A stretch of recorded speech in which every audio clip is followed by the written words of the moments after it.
Hello everyone, good afternoon. 1st May, wishes of the great Maharashtra Day, Labor Day and Gujarat Day. I hope all of you are doing well and welcome you today in this wonderful session. Before we begin, let me invite all of you to please put your hands on your heart as we respect for our ICI motto song.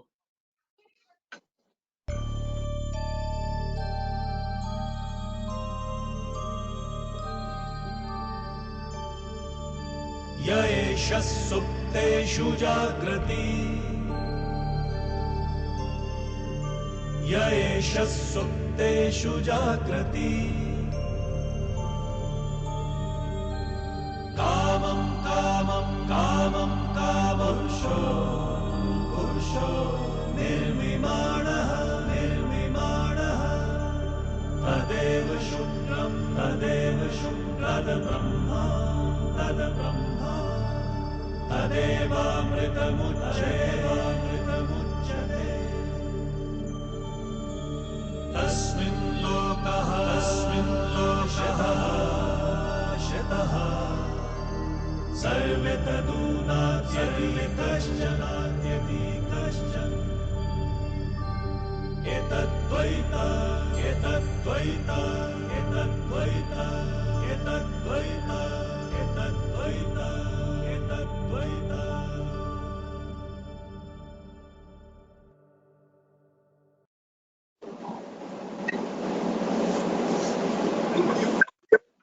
Thank you everyone. A very warm welcome once again. Good afternoon to each one of you to this uh, interesting topic today. CPE meet on blockchain, cryptocurrency, and the probable taxation and the PDP laws that are about to be introduced in this country. Friends, today we also have a very eminent speaker and a very important guest with us. Before I could go there, I also welcome the chairman of the council, the Manish Gadia, the vice chairperson, Sri Dushri Desai, colleague in the council and past secretary, Sri Murtuza Kachwala, regional council member Vikas Jain, along with our speaker for the first session, Sri Aankit Kumar Jain. We welcome all of you to this wonderful event. WIRC, in its commitment to continue the trend of non-conventional topics and make sure awareness for a lot of areas which are yet to be tapped as a professional, as opportunities for us. I think this is one of those series, this is one of those attempts that we have made in order to understand what could be the probable taxation of things like something so very hot and something so very cool, cryptocurrencies and the likes. Before we could go ahead, I would request the vice chairperson, Sri Dushri Desai, to please address the gathering. First of all, thank you, Arpit, for this opportunity, and I would really like to congratulate you for this wonderfully structured program that is put up. This is actually the need of the hour, blockchain, because we know that it will have a huge impact on our audit and compliance, not compliance, but assurance practice. And how do we use this going forward is another question that is always, intriguing all of us. But we obviously have this very learned faculty here today to tell us more about what is blockchain all about and whether we are mature enough to go to a full-scale blockchain, full-scale level of operations. That's one. The other thing is about cryptocurrency and the taxability. I think this is it's really need of the hour to discuss this topic, because I know that in a last few months' time, people have made almost 700% gain in cryptocurrency, 7 to 800% gain in cryptocurrency. That's huge, and a lot of people are getting drawn into it now. Whether this is a bubble, this is real, it's all demand supply. So one has to see exactly how long the party lasts. But of course, taxability of this is a very big question, and whether it comes under the tax net and how reporting happens, and all. It's a really great topic to really pick up for today. Besides this, I would like to say a few things about what we are doing at WRC, which is we have something called CSR kind of activity, where we run clinics or help desk for members, which will help them in resolving their issues from time to time. These will be very specific help desk, like we are rolling out this help desk on charitable entities re-registration. So any questions that members will have on that, we will be able to resolve through the help desk. We also have very specialized series which are run, which we had on India, we had on auditing standards. We also have something called the WOW series, where we are promoting women faculties, and this runs on second Wednesday of every month. We are also, in fact, we would highly encourage women members to come forward and register as faculty. With WRC, you sent out mass mailers. Please look at those mass mailers for registration as faculty, and we would really encourage all women members to come forward and register there. By R, we mean we will do a representation or reach out. So whatever suggestions we get from time to time under the different help desks and otherwise also, we can, put up by way of representation to the right forum, so that members' issues can be resolved in time. So that is what we are doing at WRC. And apart from that, I would say that please enjoy this wonderful session. I would also hang on as much as I can because I really want to know a lot more about blockchain and cryptocurrency. Happy learning to everyone. Thank you very much.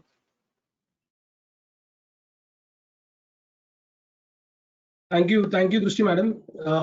I would now request the chairman, Manish Bhai, to please address the gathering. Thank you, Arpit. Really a wonderful program.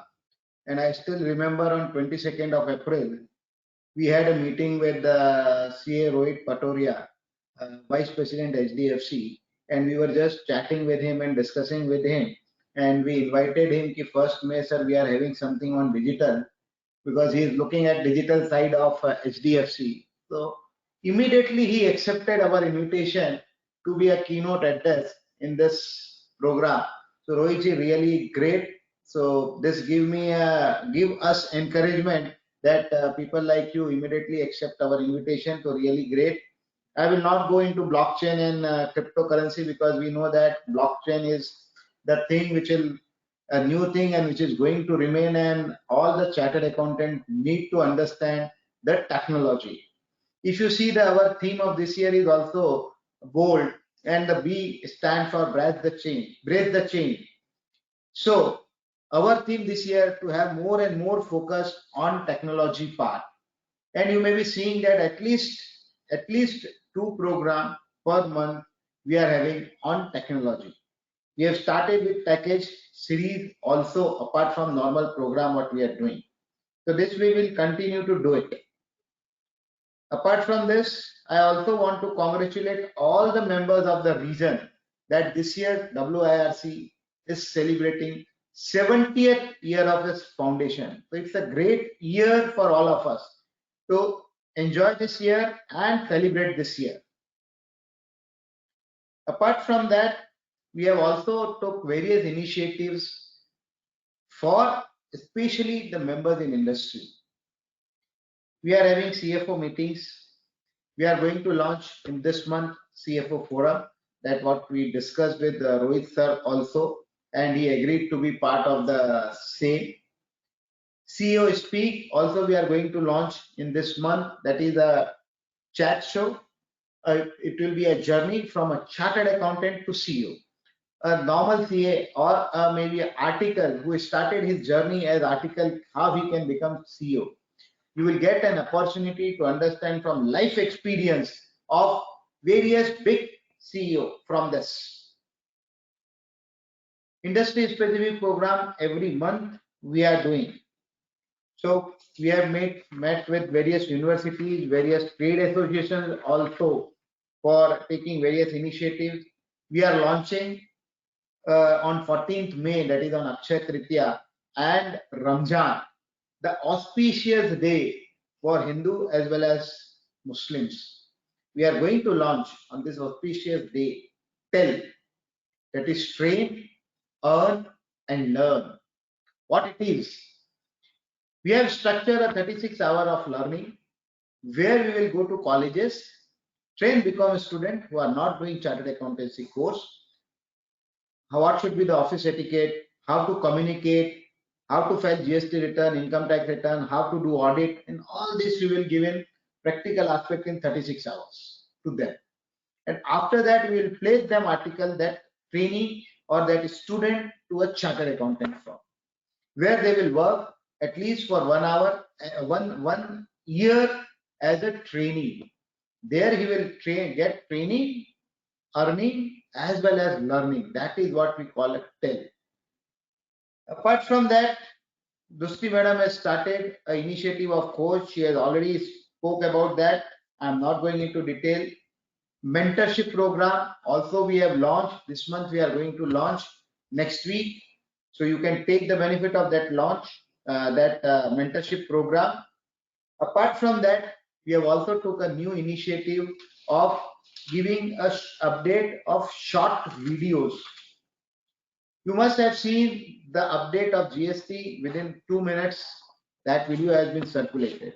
So all this kind of video on a regular basis, we are going to upload on our YouTube channel, where within 1 or 2 minutes you will get a recent updates in a simplified manner, covering what is the implication of the same. So if you are really interested, subscribe to our channel, YouTube channel of WIRC. We have already published one book, and our 11 publications are on the card. And in this month and in the next month till 30th June, we are going to launch another 11 publication for the benefit of all our members at WIRC. So these are the few initiatives what we are taking and going to take. So thank you very much. Over to you, Apit. Thank you, Chairman. And let me, as a secretary of the region, also invite people who are attending today. We are making all attempt to reach out to people in industry. Should you be keen to reach out to us, please feel free to contact us and reach out. We'll be happy to interact with you, understand your limitation, understand your issues, and maybe if any ways that WRC could help you or your sector or the organization, we'll be more than happy. Thank you, Chairman, once again for this. And friends, today as we talk about digital currency, we are talking about cryptocurrency, which is digital. So one thing that comes strongly in our mind is digital. And who else, who better than a man who works day in, day out on digital banking and with one of the largest bank of India, the HDFC Bank. Yes, friends, we have Rohit Patoria, Vice President of HDFC Digital Banking with us. I would quickly invite Murtuza Bhai to please introduce him formally and set up the session for today. Over to you, Murtuza Bhai. Thank you, Arpit. It is really a pleasure to introduce Rohit Patoria. He is a fellow member of the Institute of Chartered Accountants of India and a fellow member of Institute of Company Secretaries. He is also a Bachelor of Commerce from Nagpur University. His other certificates are AMFI Mutual Fund Module of the NCFM, Life Certificate in Life Insurance for Corporate Agents as per IRDA Regulations, Six Sigma Green Belt, and Institute of Director India. An experienced banker and business leader with over 18 years experience, successful and excellent track record of revenue growth and P&L management. He has led strategies to achieve multiple growth in banking channels. He's got experience of monitoring banks' digital initiatives and his journey towards digital transformation. He has proven expertise in payment solution, business management, structuring, P&L, and productivity management. A wide experience in the field of financial restructuring, compliance, reporting, and financial accounting. Currently, at HDFC Limited is Head Planning and Control Digital Banking. Experience of working with various corporates and multinationals, and at HDFC Bank, HBL Global, Saint Gobain, Intrex India, and Agriculture Finance Corporation of India. He's been CFO, Finance Controller, Business Strategy, Compliance Officer, Company Secretary, Chief Insurance Executive for Corporate Insurance Agency, Management Representative for ESO, and he's been on various other things. Associated with various activities of ICI and ICSI, he's also authored various articles on corporate law, corporate finance, and he's a regular speaker and panelist for programs organized by the institutes. So with that brief introduction, I hand it over to Rohitji for your keynote address and for your session. Over to you, Rohitji. Thank you for the nice words, Murtuza ji, Arpit bhai, and Manish ji. Also Drishti ji and without taking too much of time, I hope I am audible to start with. Starting with the current scenario, nation is basically going through a very tough time. So let us, I believe, pray and hope that things normalize very quickly. This is very important, not just for our individual health and wealth, but also for the economy, overall Indian economy. So starting with the topic now, before talking about digital banking, or more particularly blockchain and cryptocurrency, let me take you to recent past. Imagine you wanted cash. What would you do? You will go to a branch, give a check to the teller, take a token, wait for your turn to encash it, and your wait time depends upon the queue you have. So this scenario has changed with ATM coming in. Now what you do, you just go to ATM and fetch the cash. This is nothing but paperless digital experience. That's giving a very broad idea about how digital framework. Obviously, unless and until we are in a demonetization period and even cash becomes short, so let alone you go to ATM or branch, you will not get. I'm not, but generally now digital experience has been really changed our way, the way we are. Digital economy basically is a cashless economy, or rather less cash economy. So for there are various payment instruments that are available today, be it cards, debit card, credit card, prepaid card. You, in addition to that, you can use your mobile. It can be the wallet, it can be UPI, it can be card on file. In fact, today you can pay with your thumb also if there is Aadhaar enabled payment system. So technically it is like payment meri mutti mein. Shift from manual to automation, physical to digital has moved us from showrooms to smartphones, from ticket windows to mobile apps, from paper returns to paperless returns, and uh, physical currencies to cryptocurrencies.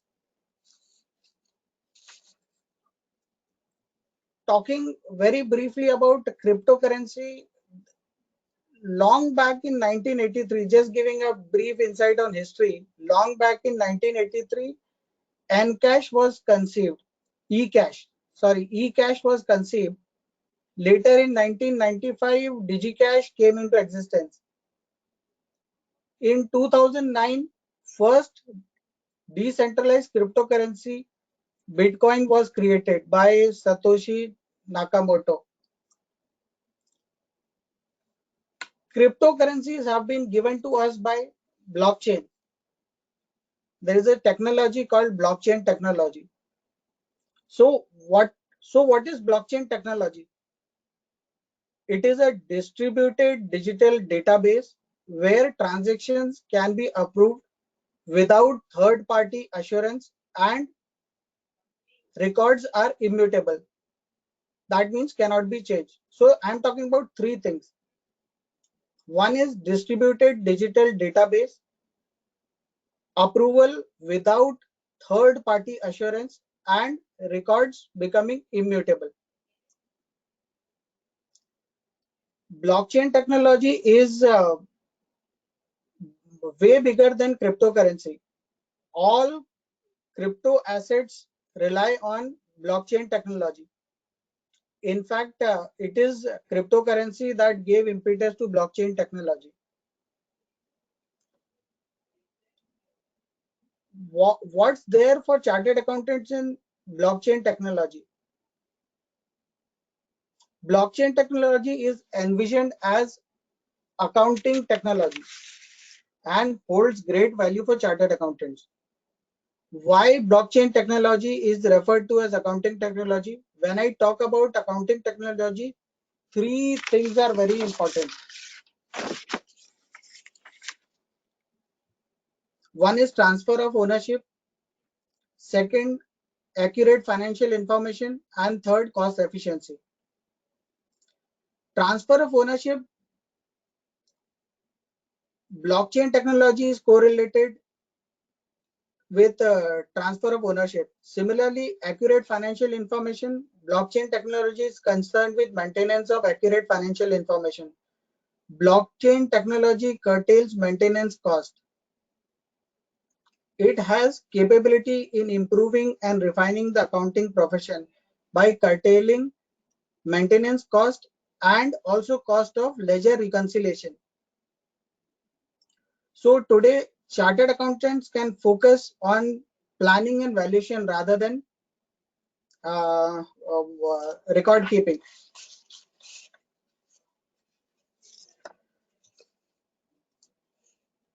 In general, specifically in context to Indian economy,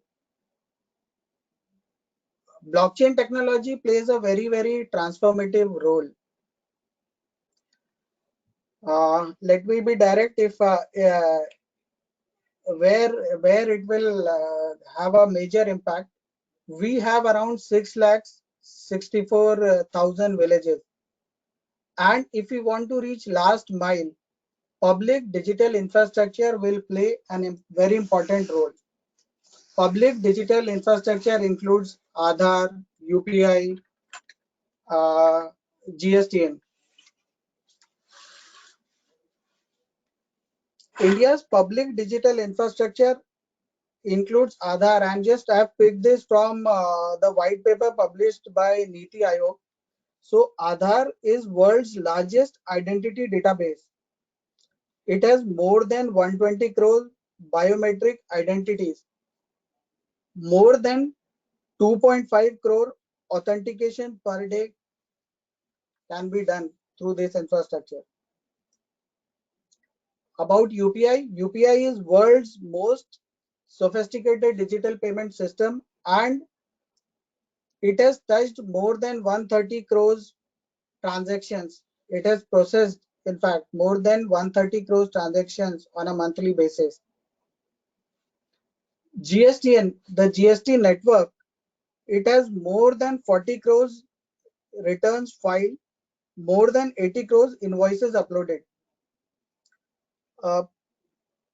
Pradhan Mantri Jan Arogya Yojana.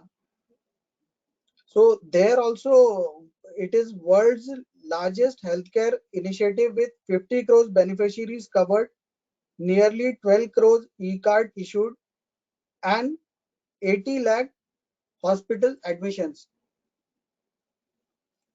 So what I mean to say, giving these statistics, blockchain technology can effectively be used here. It can appropriately address challenges and take benefits of public infrastructure already created. Currently, blockchain technology is effectively being used for land records management, healthcare, pharma, supply chain management, in banking also. So it is evolving. So, but there is a word of caution.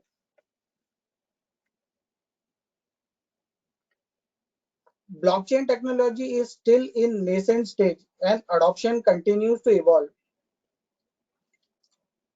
Blockchain is not a panacea for all problems. While uh, potential is undoubtedly transformative, it is still at a nascent stage and evolving. Technology needs to mature.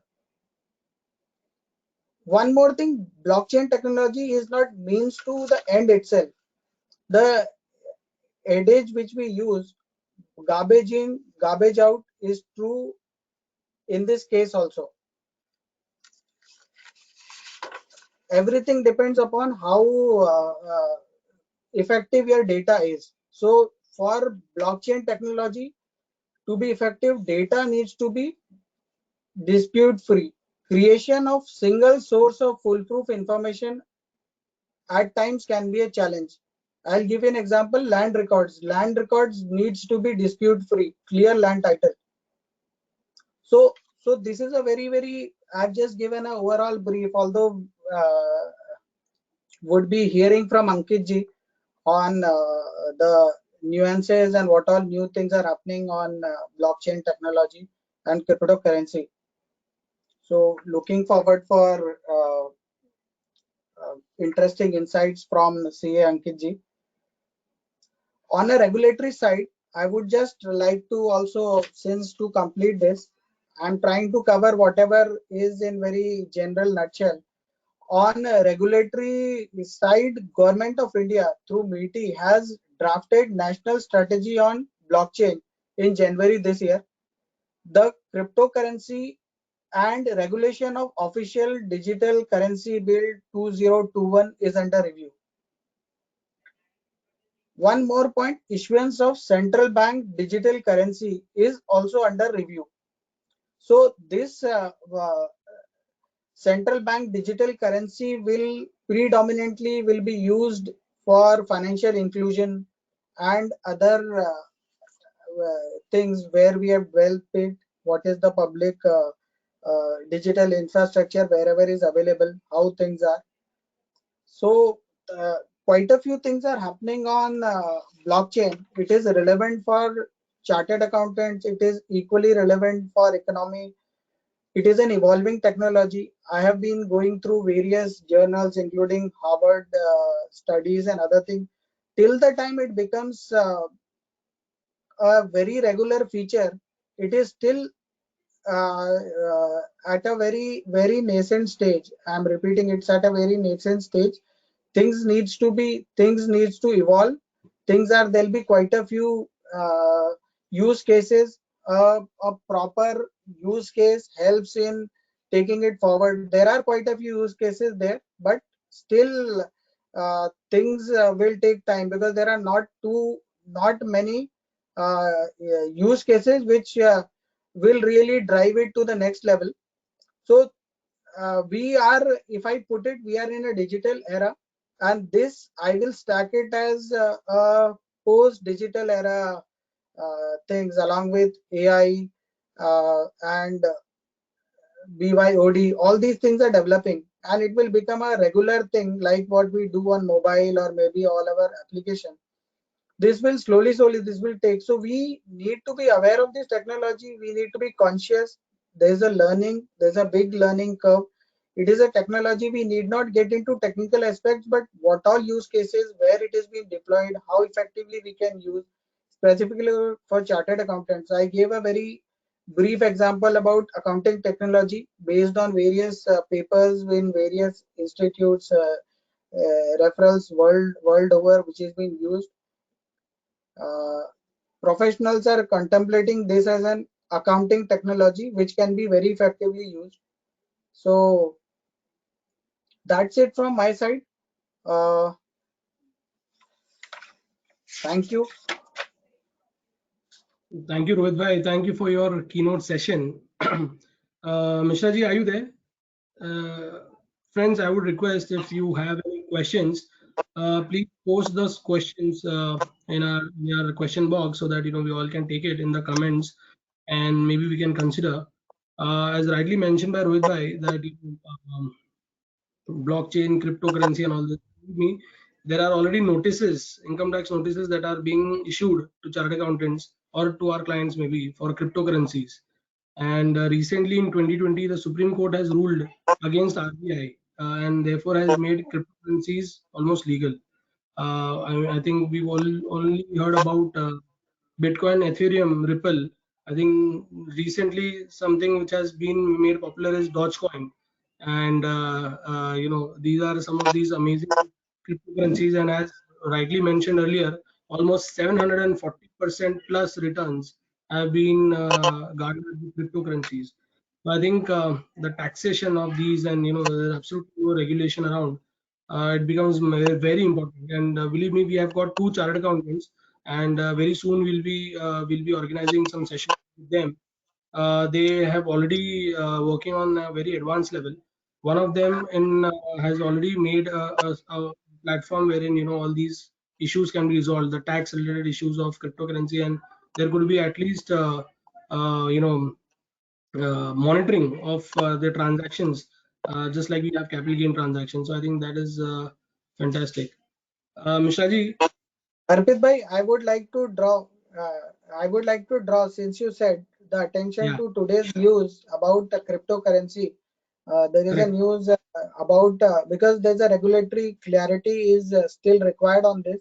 So I just yeah, read the news. ICICI Bank has stopped the crypto exchange on its net banking platform. So that is something which is going to, till the time we have clarity, because things are evolving not just for blockchain technology, also for what will be the currency to be used, and what are its implications. It has various tax and non-tax implications also. super. And I think these questions that are already come out. So I think, can you explain first what is blockchain? We'll do that. And Okay, so I think all of these questions what we'll do is we'll try and cover up. I would now invite Vikas Jain, my colleague in the council from Ahmedabad, to please give a vote of thanks to Rohit ji for sharing his insights. And Rohit ji, one of the more important questions, as you mentioned, regulatory thing. Someone asked if they want to register their Bitcoin on the exchange. So, are there any regulations? Something I'm sure Aankit would also try and deliberate on it. But please be with us after the session. We may have more questions. So it would be great if we could have your insight. I would request Vikas bhai to please give a vote of thanks now to Rohit ji. Thank you, Arpit bhai. Uh, Rohit ji, it has been a wonderful session, a crisp and brief, I would say, session of half an hour almost. But definitely our members must have gained a lot of information and knowledge from this. And they all would be able to dig more and more information based on this, because many of us are, or most of the members are still not aware about the nuances of the cryptocurrencies or blockchain and everything. And I'm sure, as you rightly mentioned, that in the times to come, if, most of the digital platforms would be guided by blockchain only, and the footprints have already taken place. So thank you very much, and I express gratitude on behalf of the WIRC for sparing your time for all the members on this Saturday. And thank you very much, Rohit, and would love to see you again for a full-fledged session, and would love to see that our member gets enriched with your knowledge. Thank you very much. Thank you, Vikas bhai, and thank you, Rohit ji, for enlightening us, setting up the tone for today's session. I would now request Vikas bhai to please introduce Aankit Jain, and so that we can start with the first session of the day. Over to you, Vikas bhai. Thank you. Yeah. So Ankit bhai, today's topic that has been given to you is understanding blockchain and cryptocurrency, and that too its probable taxations. People are still in a dilemma or unable to understand and digest the things about the cryptocurrency itself. And when we talk about the taxation, then how far you might have gone into this. So it itself summed up as a profile of yours into this particular thing, that is the cryptocurrencies. And so far as the formal introduction, I would say Ankit bhai is a chartered accountant with 10 plus years of experience in the field of indirect taxation, litigation matters, and all this. And he is also a regular speaker on GST and also on fintech at various forums and platforms. He is having excellent written and communication skills, and he is passionate to learn and increase his own skill set. Apart from that, he has authored many books. He has trained GST officials. Then he has handled various big-size clienteles, and apart from that, he's also a professional certificate holder in fintech solutions from the SP Jain School of Global Management, Mumbai. So, with this brief introduction, I present before you today's faculty Aankit Jain. Thank you very much, and over to you, sir. Thank you, Vikas bhai. Ankit bhai, you've already seen some questions that people have asked. Now, while you are taking up, make sure that you deliberate on those aspects. And this is how WRC operates. So, maybe you can have a perspective and have an interactive session now. Over to you.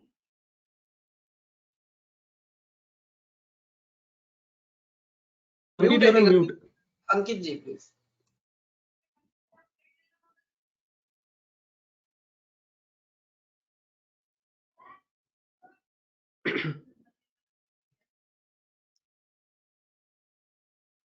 Mishra ji, can you Ankit, please? you may have to exit and enter again then. It does not work. No, just try speaking now. Just try speaking now once. No. Maybe do a quick reset again, please.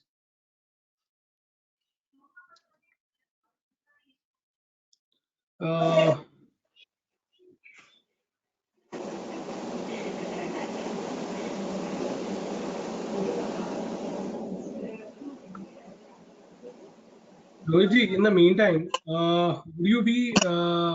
would you also throw some light on, you must be receiving as Hdfc, you must be receiving a lot of requests for trading in cryptos and all.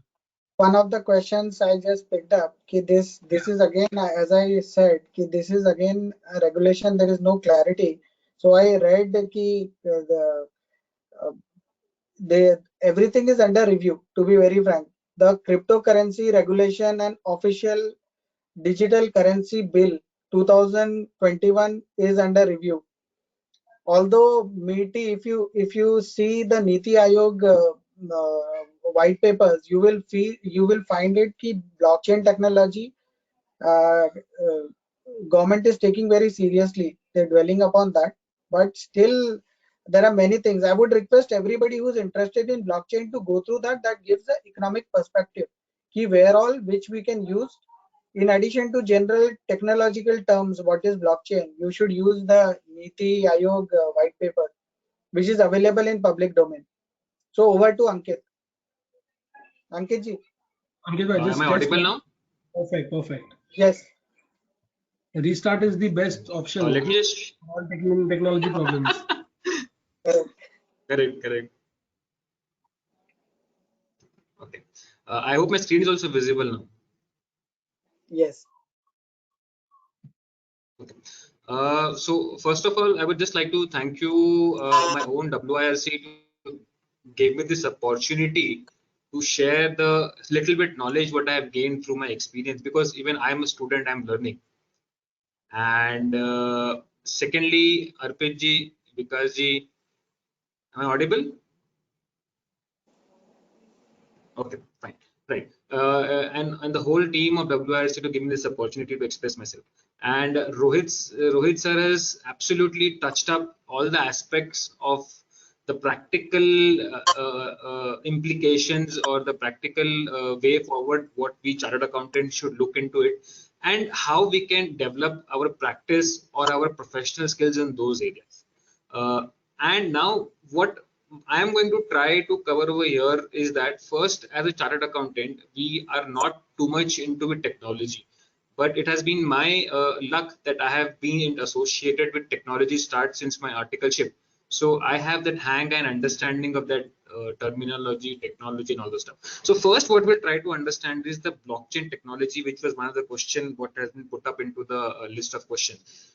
Then we'll understand that how blockchain and cryptocurrencies are related with each other, and is it important to have cryptocurrency with behind a blockchain or not. So I'll not be going too much into the technology part, but yes, as a layman or as an accounts professional, finance professional, how we can understand it, that will be touching upon.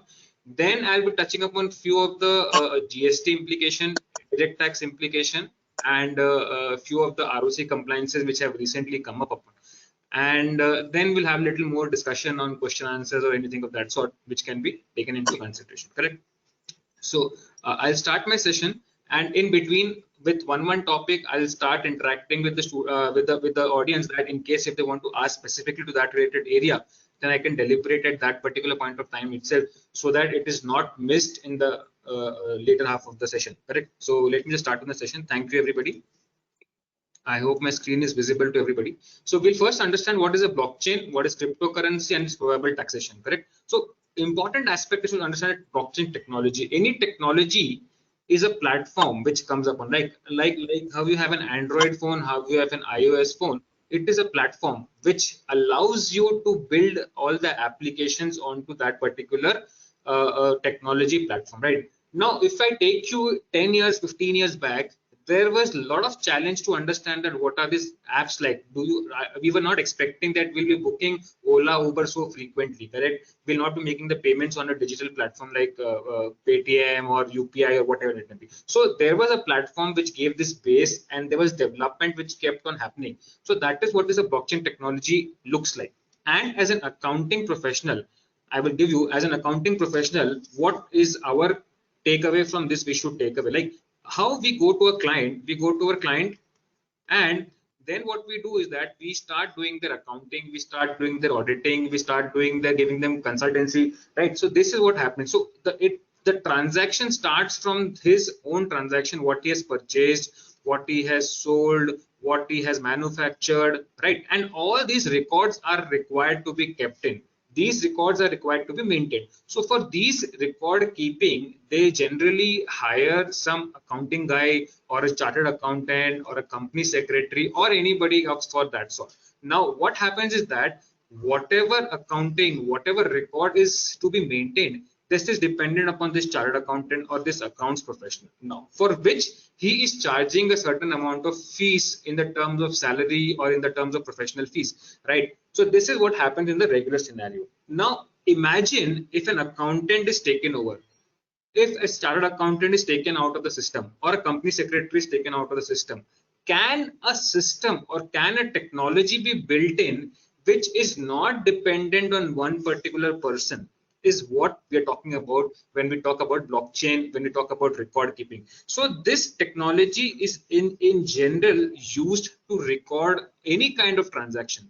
Right now, when I talk about transaction, it can be any transaction, whether it's land transaction. There also you have records to be maintained. Who was the first owner? How it got transferred? Satwara, Aathe, all those records have to be maintained. Similarly, when you talk about supply chain, there are records from where it got manufactured, then the next chain, and then the next chain. Like then you have diamonds which are mined from a particular mine. It got finished and it got sold. It got stolen. It got insurance. So all those things, a record is maintained. That is what is there in the blockchain technology. Correct. So let us just go a little briefer more into this. What is a blockchain? Let us understand the introduction aspect. It is complicated. Yes, it is complicated aspect, but the core concepts which we as a chartered accountant need to understand, we as a consultant need to understand, is quite simple because we have that understanding of finances, record keeping, and all those aspects. Correct. So what are the features of this? It is nothing but pure format of database. It is nothing but a database what we are maintaining in our clients, in a client's office, in our office. Now, as it's my own experience that we have shifted everything to cloud, and we are working on the database where everybody is working from home. Even I am sitting right here in Lonavala in my bungalow, and I'm deliberating this particular session. So what is happening over here is that the database is there, and we're utilizing that database. Correct. Similar fashion, blockchain is nothing complicated, but it is a pure format of database. Correct. Now, in a regular database format, it is all in a tabular format. You have seen Microsoft Excel, you have seen Microsoft Access, right? So they are all in the tabular format where you keep on recording the transactions, and you have in the list format, which is tabular format. That is the in general database what we have been going through till now. But in blockchain, the database are in the format of blocks and which are connected with the chain. Now, what do you mean by this blocks and connected with chain? Let me just give you a brief idea of that also, so that we understand what we are going to discuss about. Right now, take a bucket, take this bottle. Correct. This bottle is suppose is a block. This is another block. Correct. So we have two water bottles here in my hand. Right now, once I fill this water bottle completely. Correct. Once I fill this water bottle completely, can I pour more water into this? I cannot pour more water into this. So I will have to use another water bottle to pour additional water into it. Correct. Now, these two water bottles, they look similar. This is just a coincidence. These two bottles are kept on my table. But yes, which can be taken as an example. These two bottles look very similar. So how do we know which is first, which is second, right? So we'll be labeling this with first, we'll be labeling this with second, and we'll label in the second bottle that it is after the bottle number 1. So this is how the blockchain works. So all the data are stored in these blocks. That data means whatever transactions has happened, they are kept on storing like a stack, and then this gets filled up and it gets a hash function where we convert the whole data into hashing data, and then hash means it is a combination of alphabets and numbers where the whole data is cryptographically converted into in a set of alphanumerical code which cannot be deciphered, which cannot be seen by a common naked eyes. That is what is done, and then you have a link over here which connects it to the previous block. Okay, this is the block number 1, this is the block number 2. So after block number 1 only we have block number 2 which can be accessed or which can be seen. This is what is the blockchain, and these two blocks are connected with a mechanism called as chain. That is what is called as a blockchain as such, in a very simple format or simple language which I'm trying to explain it to you guys. Now when you talk about it as a database, we can argue that what is a spreadsheet, what is a database, and how blocks make it a different aspect. Why can't we do it on a database? Let us first understand spreadsheet a little bit, database a little bit, and the storage structure when it comes to the blockchain. Right, so when you talk about spreadsheets, it is for single or small group of users for storing and accessing limited amount of information. In my office where I have 10 to 12 staff, I can keep the records in a spreadsheet, I can keep the database in an Excel format because my usage is limited. Correct, that is what is the usage of spreadsheet is. Now when you have MNCs where there are around 500, 700, 1000, 2000 people sitting globally and they need a centralized database, that is called as a database. For large number of users at one go anybody can access any folder, right? So for large number of users at once, which can be accessed, filtered and manipulated, that means I can access the database, I can filter as per my needs, that I only want the database of transaction above 1 CR. Somebody needs a database of a transaction above 100 CR. So that can be filtered, and I have the rights to manipulate. I have the right to record. I have the right to change anything into that particular database. And when everybody can be given that particular sort of rights, then you use the database as such, right? That is the difference between a spreadsheet and a database, right? Now, data on servers having computational powers. Now what I mean by computational powers, when you have so many kind of people using a particular database, that means people from all over the world are accessing that particular database. So the computational power, the amount of energy, the amount of computers touching that database or utilizing the database are using the power. So computational power of thousands of machines for storage and access to any number of people is what is called as computational power, right? So because I need to give access to so many people, I need to have a certain system or certain server which will not slow down my process or accessing of the database for so many people across the world.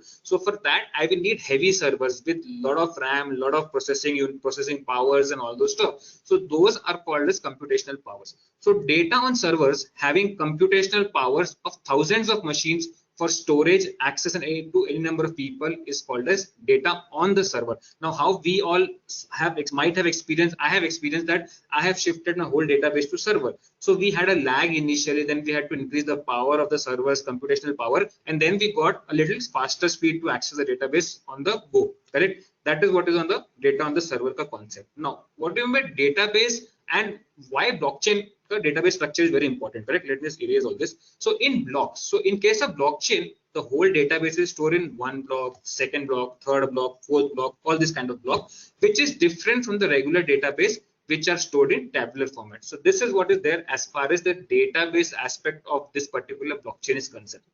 Now, this particular database is a public distributed ledgers, like how we have ledgers in our accounting. Like how we have ledgers in our accounting. Now we have accounts payable department, we have accounts receivable department, we have bank record department in our offices. Similarly, the bank record department cannot access the suppose they do not have a right to manipulate or edit the transaction on the accounts receivable or the accounts payable, correct? Because there is separate department for each other. Now, if the accounts payable department is not functioning properly, then the whole ecosystem of the accounting will go for a toss. For avoiding that kind of a situation where there's a dependency on one particular person or a centralized authority or on a particular group of people, they have come up, this particular technology has come up with the concept of publicly distributed ledgers. Now, all these blocks can be accessed by any amount of people who are into this particular network, right? So whoever is accessing the blockchain, suppose ABC blockchain, Ankit blockchain. So whoever is accessing the Ankit's blockchain, they will have access to this particular distributed ledger. So the ledgers are distributed with everybody. Everybody has an access to a particular ledger. It is not that I can have access only to accounts payable, I can have access only to accounts receivable. So everybody is there in the ecosystem, everybody can access the database, and it is not dependent on one particular person.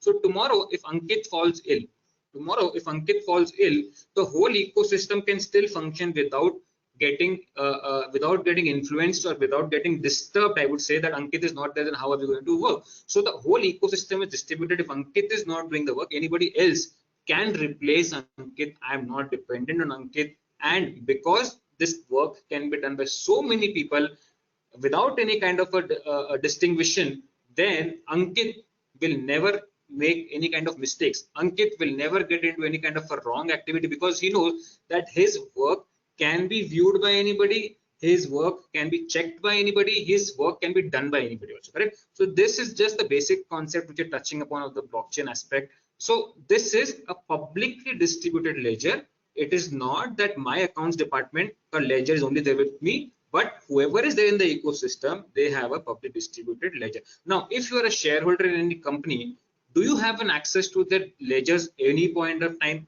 Can you just go and check it? No, correct? Because it's a private ledger which they maintain, and they gave you a financial report.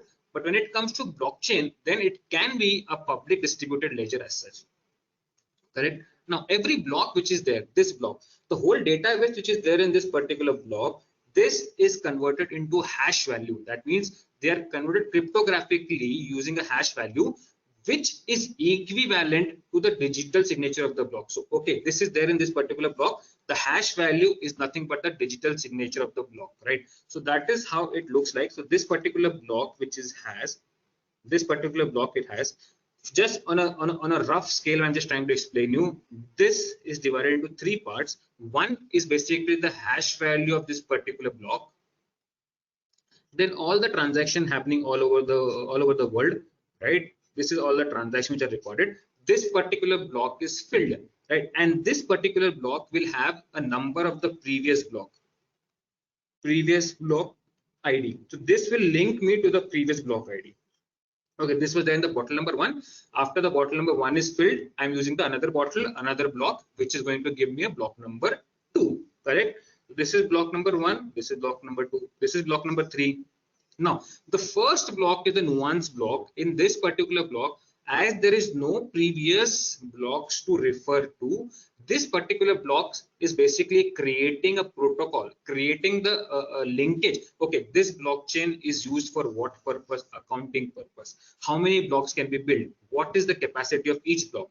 How many transactions can be recorded in a particular block? So whatever is the permutations, combination formula that is built in the first block, which acts as a guidance note, you say in our language, that it's a guidance note that how a particular thing should work. So this particular block will give you just a brief idea that how the ecosystem is working around it and how it can be used, correct? This is just a touch base or a feature when we talk about the blockchain technology, correct? Now, everything which has a positive aspect, it comes with a negative aspect also. So what can be a disadvantage to it? Let us also see that also now. When you talk about disadvantage, it has a technology cost which needs to be incurred as far as this particular blockchain technology is concerned.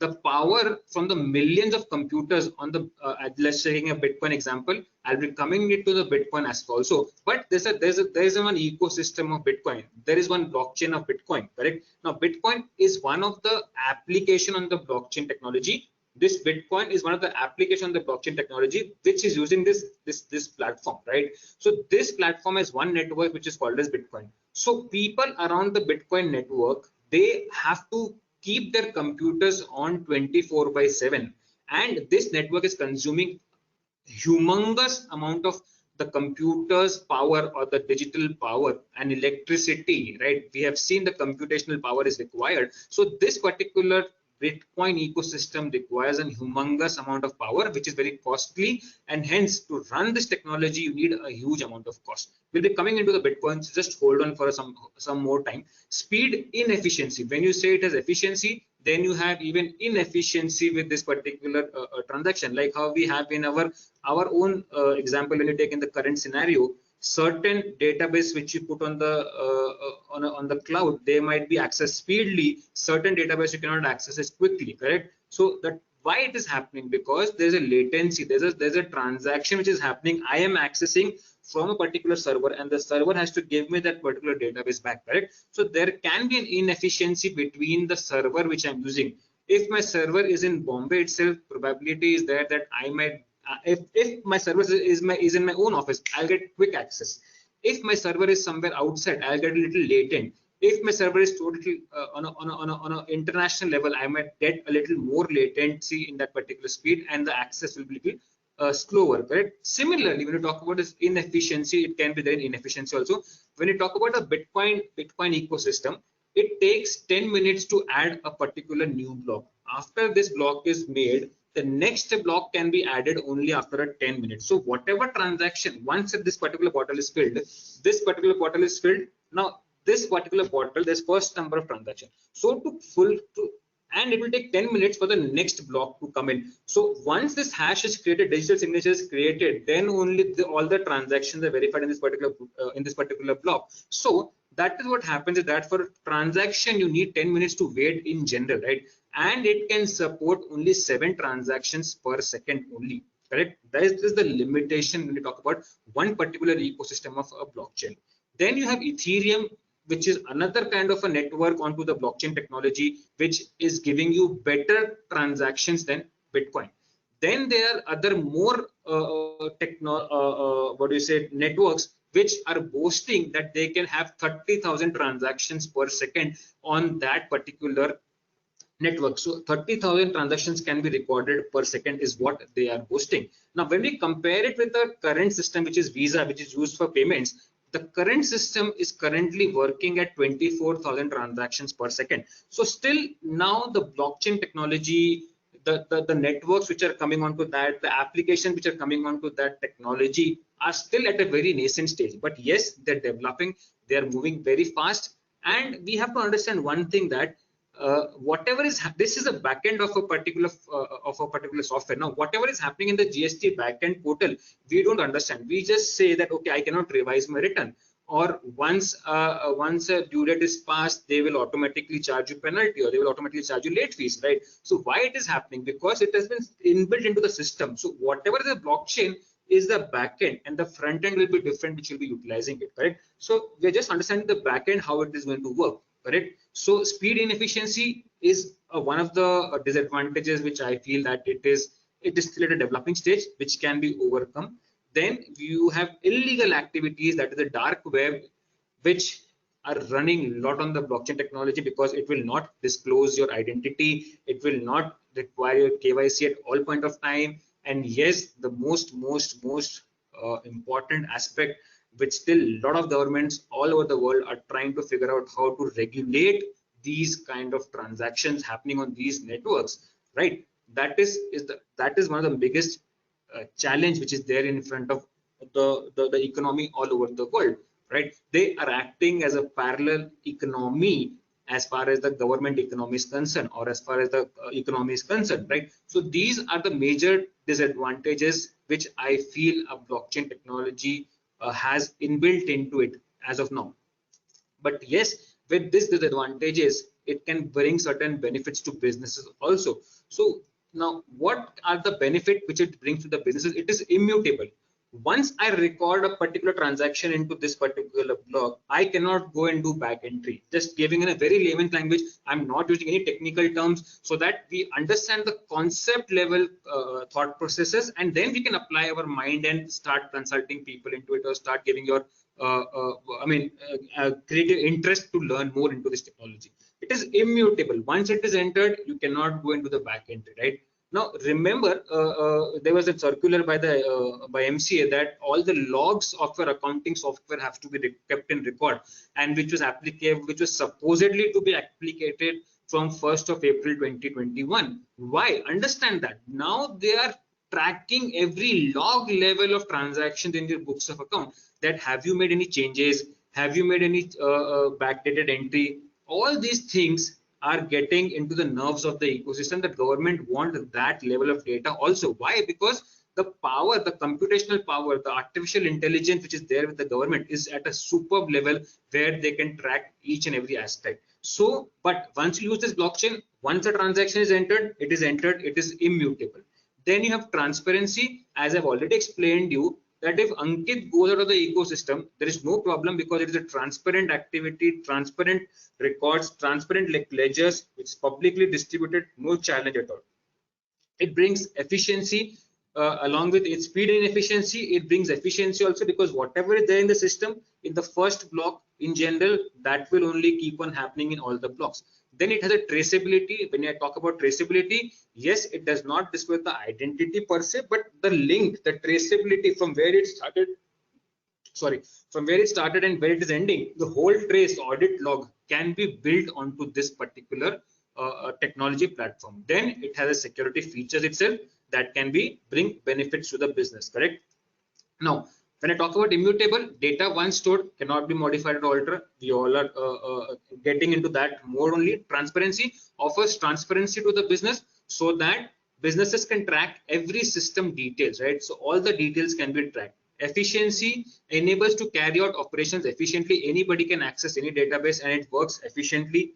Traceability offers all-time traceability which prevents fraudulent activity. Now I know that if I do any kind of a fraud into my accounting, there is a system which can identify who has done that activity, right? If I do any backdated entry, system will give me a log that yes, this particular person has done a backdated entry. Then I will restrict myself from doing that, correct? So in similar fashion, it brings traceability which prevents fraudulent activity onto the ecosystem. Then it has security of it all, utilizes high-level cryptography algorithms and methods where the whole database is converted into zeros and ones which cannot be seen with the naked eyes or which cannot be seen with anybody in random. So this is what it brings benefits to the businesses as such.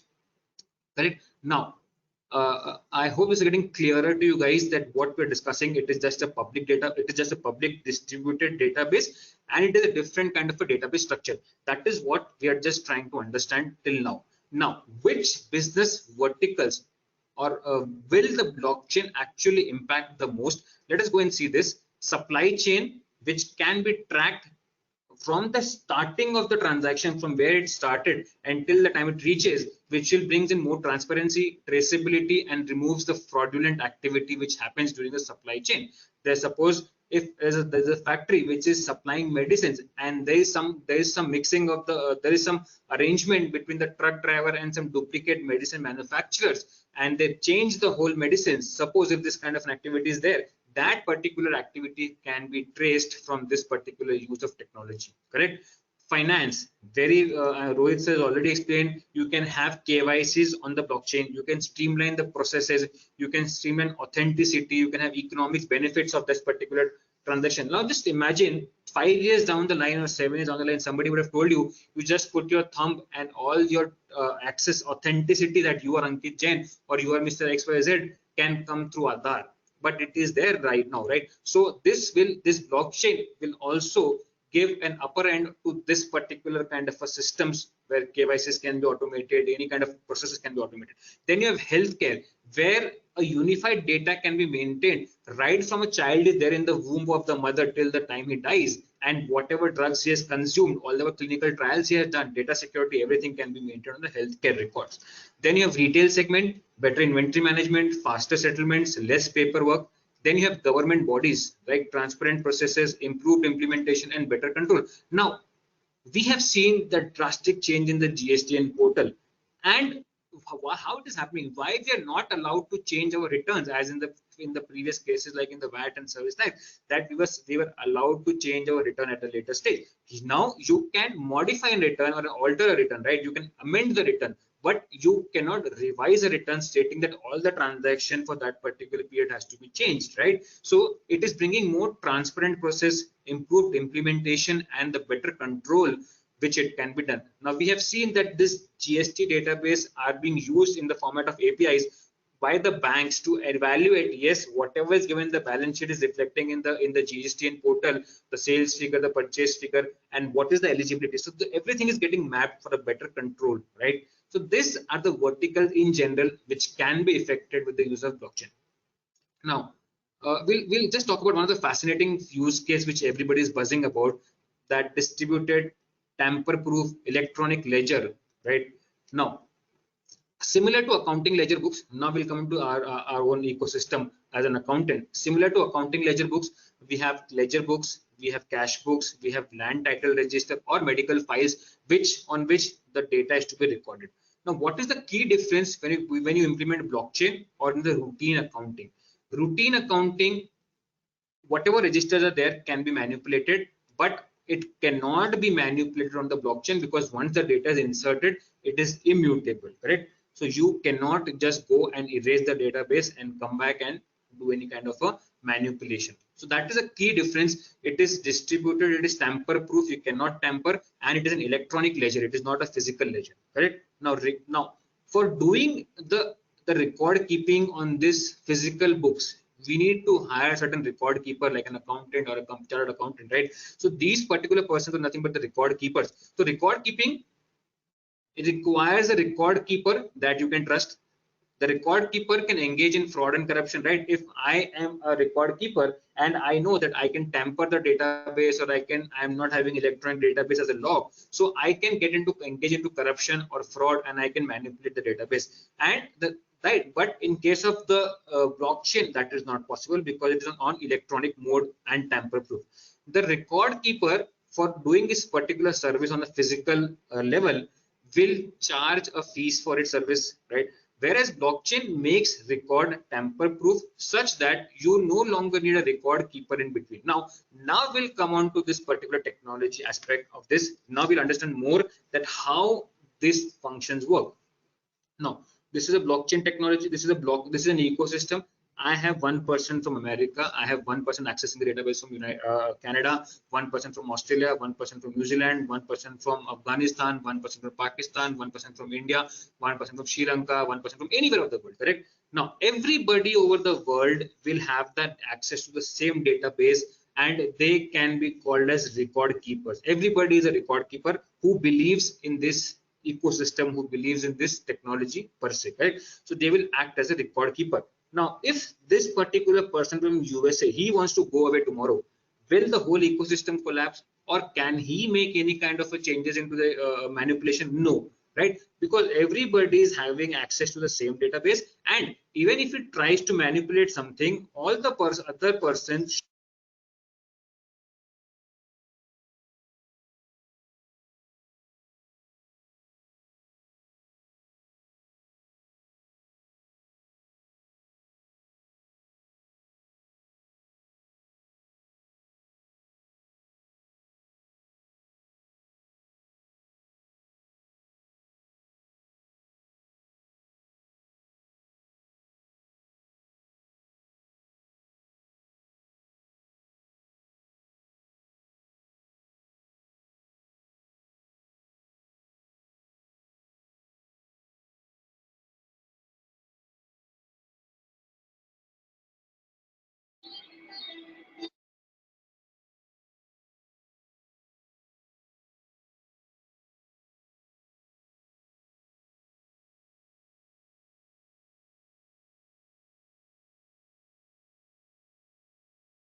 Ankit sir, Ankit sir आवाज नहीं आ रहा है आपका, अंकित sir.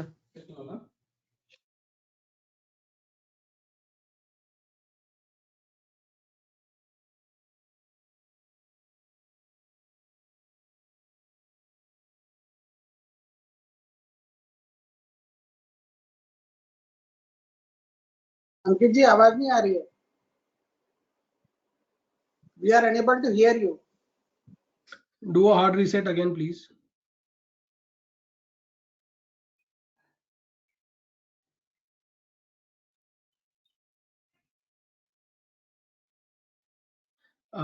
Sorry for that interruption once again. We're just trying to get him back.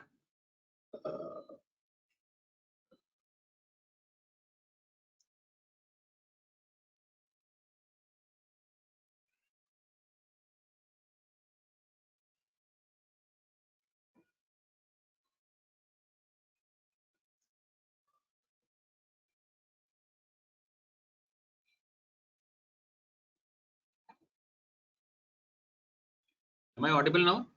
Yes, Ankit, yes. Please switch on your webcam. Yeah, just doing it. Or if you want, you can keep this off, your webcam. If you want to keep it off, keep your screen on so that you can see your screen. That's okay? Okay, cool. Sure. Okay. There was some voice lag between this thing, technology, as you all know. Allow me to share the screen.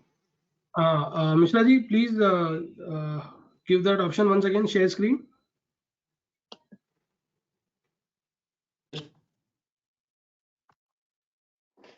One minute. Yeah. You please continue. In the I hope the meantime, screen is we'll visible. give you that option. Yes, perfect now. We can see it. Yeah. So, so as we were discussing that there's a record keeper, and this blockchain will reduce this particular middleman also as far as this blockchain is concerned. One second, let me just hide my camera. Okay, so this particular blockchain will remove this intermediary as far as with this blockchain technology is concerned, that it will remove the record keeper itself. Like, and everything we do in our routine life requires record keeping. That is what the whole objective of coming into blockchain is. So blockchain, it holds a potential to impact every aspect of the life and governance which is there to control it. That is what is the basic aspect of record keeping, or the per se technical word which is called as blockchain is all about in a layman's language, which is more than enough for we chartered accountant to understand and get deeper into it.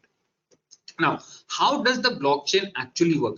Let me just take you this blockchain, how it actually works. So blockchain technology connects millions of computers, much like the internet, that can all store the host the encrypted copies of these records, right? So whatever is there on this particular block, right, this particular block is there, which can be hosted, it can be hosted, it can be stored on any of the computers all across the world, right? So it is connecting millions of computers, much like internet, which can store and host the encrypted copies of these records. It will not give the actual record, but whenever it is converted into a hash, where it is encrypted with digital signature, that can be hosted or stored onto any millions of computer. That is how the blockchain technology works. It can be stored on this, anywhere.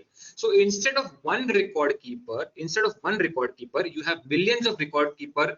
These are called as nodes in the technical terms. So when I'm connecting one computer from America, when I'm connecting one computer from Singapore, when I'm connecting one node now from Australia, when I'm connecting one node from Singapore, these are nothing but my blockchain people who are allowing me to store the data, host the encrypted data, and they are called as nodes. So one record keeper, if it is there, it is in hand of one particular person, it can tamper, same thing, and collude with third parties and commit the fraud. But now there are millions of nodes who are keeping a watch on each other. That is why the fraud will become lesser.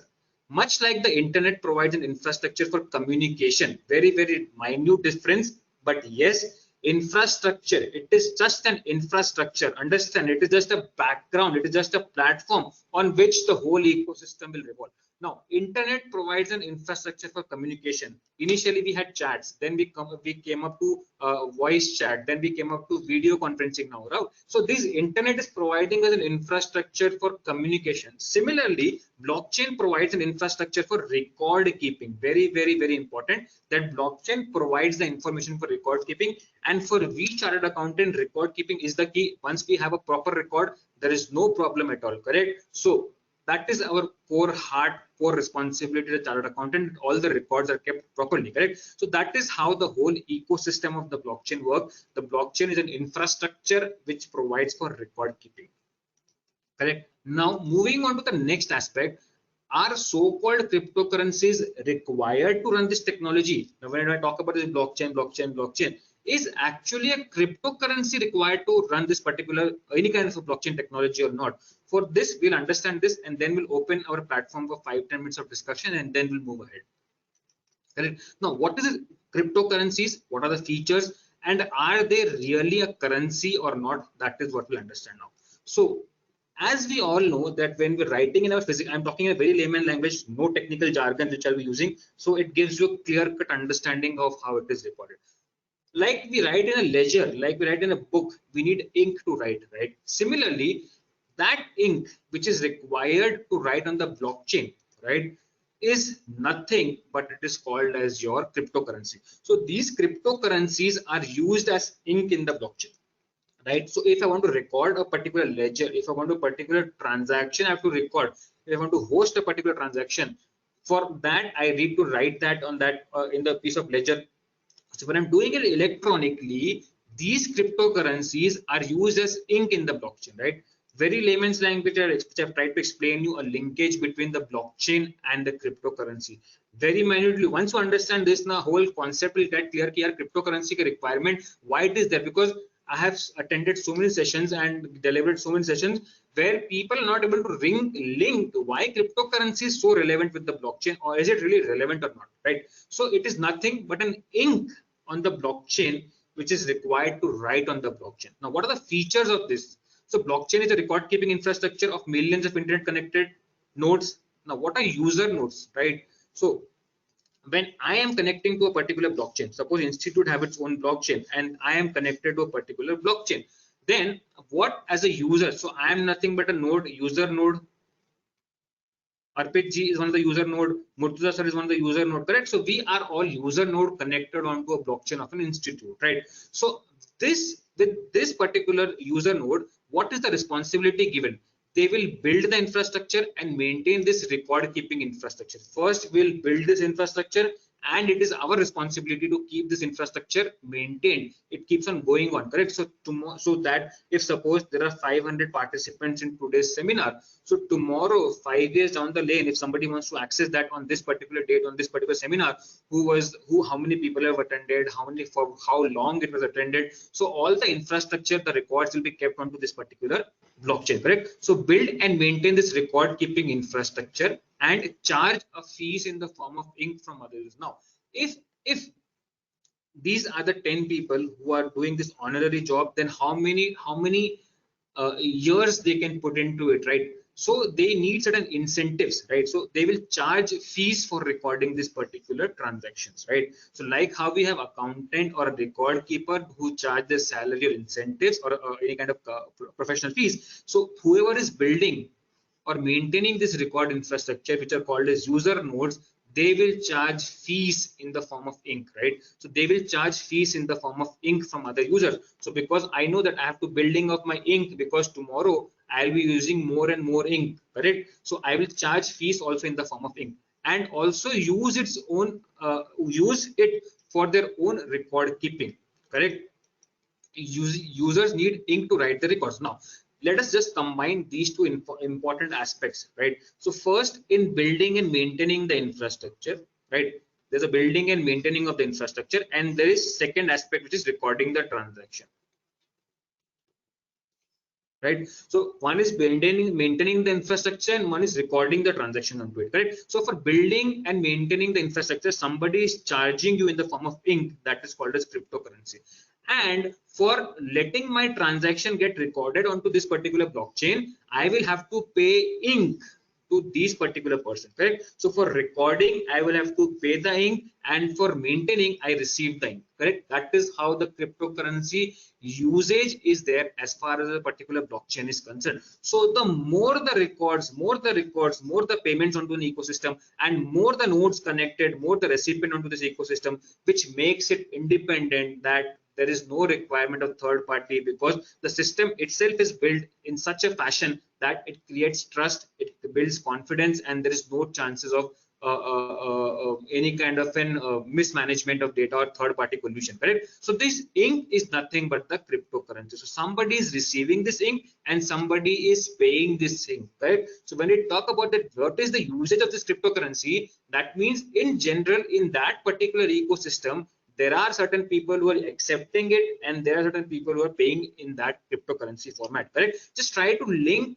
the things I'm trying to explain you. The cryptocurrencies are nothing but given an incentive. So I cannot, as if I'm given a responsibility of building and maintaining the infrastructure, I can do it for 1 day, 2 days, 1 month, 2 months. But if this responsibility is casted on me, can I continue it lifetime without any incentives? No. So these cryptocurrencies or ink are given as incentives for the nodes to continue building and maintaining the blockchain infrastructure, correct? So we're talking about the recipient end who are maintaining this infrastructure. They will be incentivized in the format of this cryptocurrency. Thus, a self-sustaining blockchain, right? That means an ecosystem where it is self-sustaining blockchain, that is called as public blockchain, is not possible as far as my understanding without a cryptocurrency, right? So it is not possible to run a public blockchain without a cryptocurrency. When you talk about the private blockchain, suppose the whole GST is on the blockchain, then what happens? It's a private blockchain, government-owned blockchain. Then there is nobody to incentivize because the government has its own department, correct? But yes, the authority is with the central government. But in case of public blockchain, where it is self-sustaining, where it is not, what do you say, authorized or regulated by some third party, then it is self-sustaining blockchain, and then you need this kind of a cryptocurrency which is required. So a private blockchain that is built and maintained by someone privately, for example CBDC blockchain run by the government, may not need the cryptocurrencies as such. Clear, everybody? I hope this will clear your linkages between this blockchain and cryptocurrency, and why it is important, who is buying cryptocurrency, who is selling cryptocurrency, because people really don't understand that who is the buyer and seller of this cryptocurrency. People say that why this cryptocurrencies is used, boss, tell me where it is a usage. But you have a market where there are buyers, you have a market where there are sellers, because they believe in one particular blockchain ecosystem, right? And that is why these particular transactions are happening onto a particular blockchain where people are buying and selling these cryptocurrencies, right?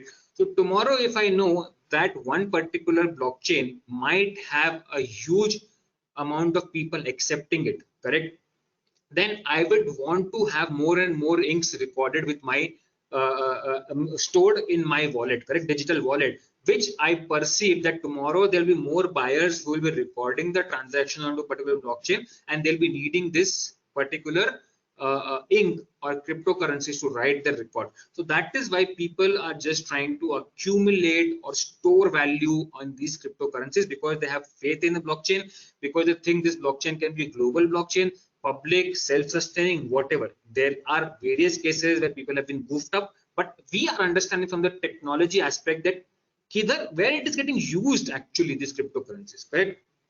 Now, are they really a currency, or it is just a way by name which has been given by people across the world or a public across the world? Let us understand that why it is called a currency now. Cryptocurrencies, I personally feel, should not be seen as a currency. The name cryptocurrency is inaccurately given, correct? That is what is my personal view is all about. Now, they are nothing but an asset or software, digital asset or software used for writing on the blockchain and incentivizing the block. Why it is used, who is paying it? For record keeping, and who is receiving it? The persons who are maintaining the network or infrastructure. These are the usage of this particular blockchain. So these are nothing but an assets or software used for writing and incentivizing the node. If serves as instrument for payment, right? Does it serve the purpose of instrument for payment or not? That is what is the question about. It is used in the same ecosystem to incentivize the nodes. Now, suppose if I am into an ecosystem of WIRC, and tomorrow I believe in WIRC. Tomorrow, if there is some country from say Africa who have their own chartered accountancy blockchain, and they tell me, Ankit sir, you can make the payment, but you need my cryptocurrency or my ink. So what is the usage, right? I cannot give WIRC ink to them. I cannot write with WIRC ink on their blockchain, right? So I'll be needing their ink, correct? So the whole idea is that this particular cryptocurrency or ink is used into their own ecosystem or in their own blockchain. That means where I cannot deviate myself, that WIRC ink can be used to write in some African institute blockchain, correct? So I cannot do that. So it is used in the same ecosystem to incentivize the node. No involvement of banks as a centralized system. There's no involvement of banks, so it cannot be used as an instrument for payment. It is just me and the person who's, I'm supposing I'm maintaining the infrastructure and you are writing on this particular record. So it is only between you and me that we believe in this ecosystem and we see it as a public ecosystem, and we say, okay, you give me this, it's a barter what we're doing. You gave me this, I will give you this service, correct? That is how it is taking a shape of currency, which is used for P2P transaction, and it is decentralized and distributed without any centralized ecosystem coming into the nosedive into it. So that is why the government is worried, because they see that there's a huge value getting exchanged. There's a lot of acceptance happening on this particular P2P people, like somebody's accepting Ethereum, somebody's selling Ethereum, right? Why? Because the ecosystem has been accepted by so many people across the world, so many applications are built on across the world. So if suppose there's a blockchain on which there's one network built, which is called as Ethereum, correct? I'll just show with an example so it becomes more clear to you guys. I know it's a little technical, very difficult for me to explain in a layman's language, but even I'm evolving to explain it. So this is a blockchain. On this, there's one application called as Ethereum. Let's call it one application, mobile application. So this is a mobile platform like Android and iOS, and this is one application, right? Now this application is nothing. Suppose you say Uber, correct? Now, if you say that you have Uber money, you have Uber coin, you have Uber token, which is there, right? So what is there? If suppose they start giving you incentives that you keep my application open, or you spread a word for my infrastructure, that people, more and more people can join in this particular ecosystem, and you will be rewarded in the form of say Uber token or Uber coin. That is what you will be accumulating, right, for maintaining the ecosystem, right? And then the more people you bring into this ecosystem who will be downloading this Uber application, they'll be start booking this Uber application. That means they'll be doing a certain transaction. While making the payment in Uber, they are given a choice that 10% can be payment can be made in this crypto, and rest 90% can be made in the fiat currency in whichever country you are, correct? Is this thing true? If this is how the whole scenario is. So if this is happening, and I know that there are a lot of people who are getting attracted to Uber,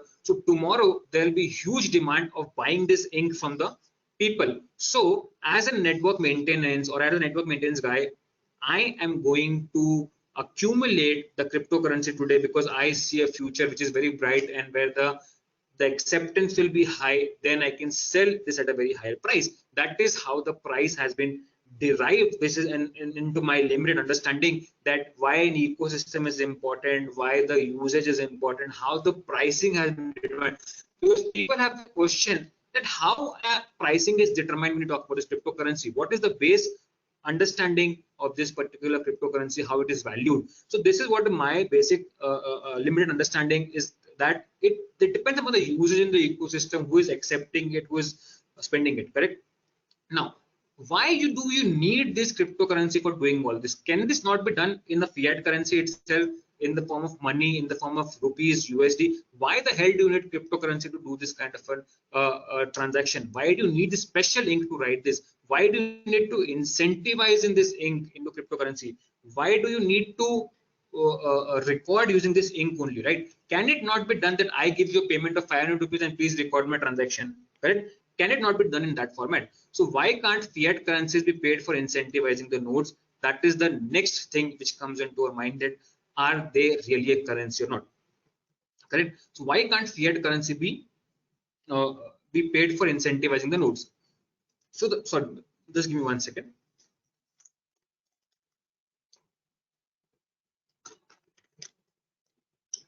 So we have seen that there are 30,000 transactions happening per second, correct? And this infrastructure is spread all across the world, correct? So you have millions of nodes, millions of computers connected onto this ecosystem, correct? So this blockchain infrastructure runs across the globe with millions of nodes writing billions of new records every second. So you have nodes which are maintained globally, and you have writing on the record keeping on this infrastructure every second. So these nodes are paid fractions of dollar for every micro transaction. So these nodes who are maintaining the ecosystem, they are paid in fractions of dollar for every micro transactions, every microseconds that is happening onto this particular ecosystem. That is how they're incentivized, so that they stay in the ecosystem, they maintain the ecosystem, right? It is impossible to use the existing fiat money infrastructure to make these real-time micro payments to millions of nodes across the world. So it is not possible for WRC infrastructure, if they have a blockchain, that they can incentivize for every transaction in the form of currency, right? It is very impractical if they have reach all over the world. So how can I make WRC make payment to somebody who's sitting in Dubai, in which fiat currency it will be made? What will be the cost of the transaction? Can it happen instantly? These are the small micro payments which is there. So now what we see in the current economic system, that micro payments, right? You have a lot of apps which are working on the micro payments, right? So these are further more micro than the actual micro payments which we are seeing in the current scenario. So in reality, when you have the whole world without any boundaries, then the micro payment with the fiat currency becomes a challenge. There comes the role of cryptocurrencies across the millions of nodes to dollar. So fiat money payment have to pass through intermediaries, right? When I have to transfer dollar to somebody in Dubai, if I'm giving it as an incentive, then I have to pass through various intermediaries such as banks, money changers, cards network, etc., and they're subject to friction delays. Some delay will be there, exchange rate fluctuation cost is there, transfer charges there, other costs and inefficiencies are there, and that is why I cannot incentivize as a blockchain owner to my people in the network by making the payment in the fiat currency if it is a public network. So that is how the blockchain and cryptocurrencies are linked with each other. I hope this gives you a certain kind of clarity of understanding what is a blockchain, why it is linked with cryptocurrency in a very particular fashion. Correct. Now we'll do one more technical aspect as far as these cryptocurrencies are concerned. Now the next question comes is, okay, we've understood how the valuation can be done or how it is linked with a particular blockchain. So how are these cryptocurrencies given birth, right? How they're getting generated, that is the question which comes into our head next when we talk about cryptocurrency, right? So there is a process called as mining, which is called as cryptocurrency, right? Now I'll just give a very layman's example. Now suppose there's a gold mine over here, right? Somebody has found a gold reserve in Africa, and there's a gold mine which is filled with your gold, right? So what does the geological survey say? That there's a huge deposit of so much gold mine which can be explored in so many years with so much power of people, so much this thing, right? So they do this kind of a math. They are called as geological surveys, right? Similarly, when you have a blockchain, you have this inbuilt ecosystem. And when I talk about the first block, that gives you this understanding that this block can give access to so many transactions. So many transactions can happen per second. Who can access? How much a person can mine per day? Now, suppose if the government say that on this gold mine, you can just mine say 10 grams per day per person. Suppose there is such kind of a per person, right? Such kind of a restriction which is imposed, which they give you a time limit that, right, if 10 grams per person per day is there and you have 100% per day, then these gold reserves have the gold till how many years? This is how they calculate. Similarly, in case of a blockchain ecosystem, you have these coins which are generated, this ink which are generated. They have certain kind of a combination built in, which says that how many coins can be minted or mined, how many coins can be brought in together, can they come in one day itself, will it come throughout the life process, there is a restriction or not. That is what is there in the format of mining, correct? So that is how the mining comes into play. Now if suppose there is a restriction of 10 gram per person per day, now if I as an individual go and mine, I will just get 10 gram. Correct. Now tomorrow if Reliance come into the same business, he will come up with 1,000 of manpower together. So he will have 1,000 into 10 gram, correct? He will have 10 kgs per day. So the more the computational power, the more the mining power you put into it, that means the more the reward you get. Similarly, mining is the process where a lot of computational power comes into the picture. The more the power, the more the mining, the more the exploration is. That is the concept how the cryptocurrency is given birth. So when you talk about this mining, this cryptocurrency, it is the process of gathering cryptocurrencies as a reward for the work that you complete. We know there are two kinds of a work. We know that one kind of a work is there, that is building and maintaining the infrastructure for which you receive the incentives, correct? So if you're maintaining the infrastructure pretty well, if you're building the infrastructure very well, then you'll be rewarded in the format of ink, that is nothing but the cryptocurrency. And the more people you build into this computation power you build in, the more gathering of cryptocurrency will take place under your kitty, correct? Is this thing clear to you guys? Now, what are the steps in this crypto mining? Nodes. Now let us go and quickly understand this, which will clarify all our technical aspects as far as this cryptocurrency blockchain is concerned. Now, what are the various steps in crypto mining? Now we know that there's a node. This is the blockchain. These are the various nodes which are connected. Right? These are the various nodes which are connected. These nodes verify the transactions are legitimate transactions or not. Separate transactions are added to the list of other transactions to form a block. One transaction on top of the another transaction, another transaction, another transaction. So separate transactions are added to a list of transactions to form a block. One second. Then a hash and other type of data are added to the unconfirmed block. So till the time you're adding, this particular bottle is filled. Then you have to put a cap onto this bottle. This cap is nothing but the converting this whole database into hash. Correct? And then you compress this data into the alphanumeric combination, and then you finish this particular block. That means it becomes a confirmed block, right? All the data which are there, it is legitimate and everything is there. Now the miners which are there verify the block's hash. Now what will the miners do? This mining, whatever hash is generated on this particular block, the miners will verify these blocks, whether these blocks are legitimate or not. So the nodes will do what? Transaction verification, and the miners, that means huge computational powers put in together, they act as a miner. They will verify whether this hash are confirmed or not, legitimate or not, right? So once the block is confirmed in a legitimate manner, and then the blocks get published into a blockchain. Is this thing clear? That is what is there as far as your blockchain concept is concerned. So you have various blockchains where you have various platform where you can see a particular blockchain, whether it is published, unpublished, confirmed, unconfirmed. A lot of things is there, but you will understand this as slowly, gradually you get into the ecosystem of understanding how these particular things work. So this is what is there as far as the a concept level understanding of blockchain, cryptocurrencies, and mining, and importance and valuation, whatever you may call it, that is there as far as this crypto industry or a blockchain industry is there at a current stage, right? Then before moving on to the next aspect of GST, income tax, let us first understand if there's any questions as far as the technical aspect is there.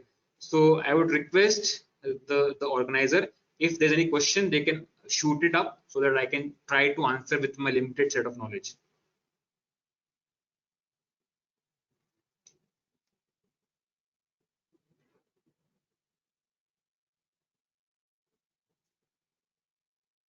Is there any questions?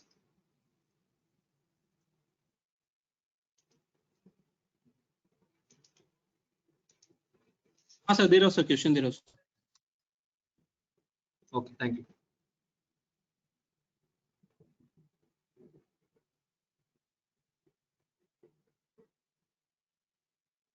RP sir. So mic mute. Am I audible? Am I audible? Yes, sir. Yes, sir. Yes, sir. Yeah. Yes. Okay, perfect. What a session, yeah, Aankit.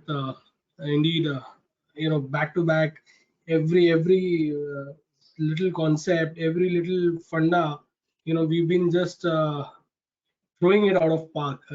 Wonderful way, and a very innovative way of explaining things using a very good whiteboard. It looked as if we are in a classroom along with you. So great, great for doing this and setting this up. Mishraji, can you please send those questions to us? And do I have Mayurji with us? Because we've been talking about blockchain. I actually got one of a chartered accountant who's really has implemented this technology and has put to use. I would like to. Oh yes, he's here. And believe me, this technology has been put to use by someone who is it's not a metro, it's not Ahmedabad, it's not Pune, it's not Bangalore, but a small place or a city, of course a blessed city, Amravati. So I welcome Mayur Bhai, and Mayur Bhai, it's fantastic. Thank you for joining us on a very short notice. May I request you, if you could, I'm sure you must have been in the session, you must have seen the session. Your experience of setting up this blockchain and how have you used this in practically? If you could explain it for all the chartered accountants today and see if it would make sense for all of us. Mayur, over to Yeah, you. great.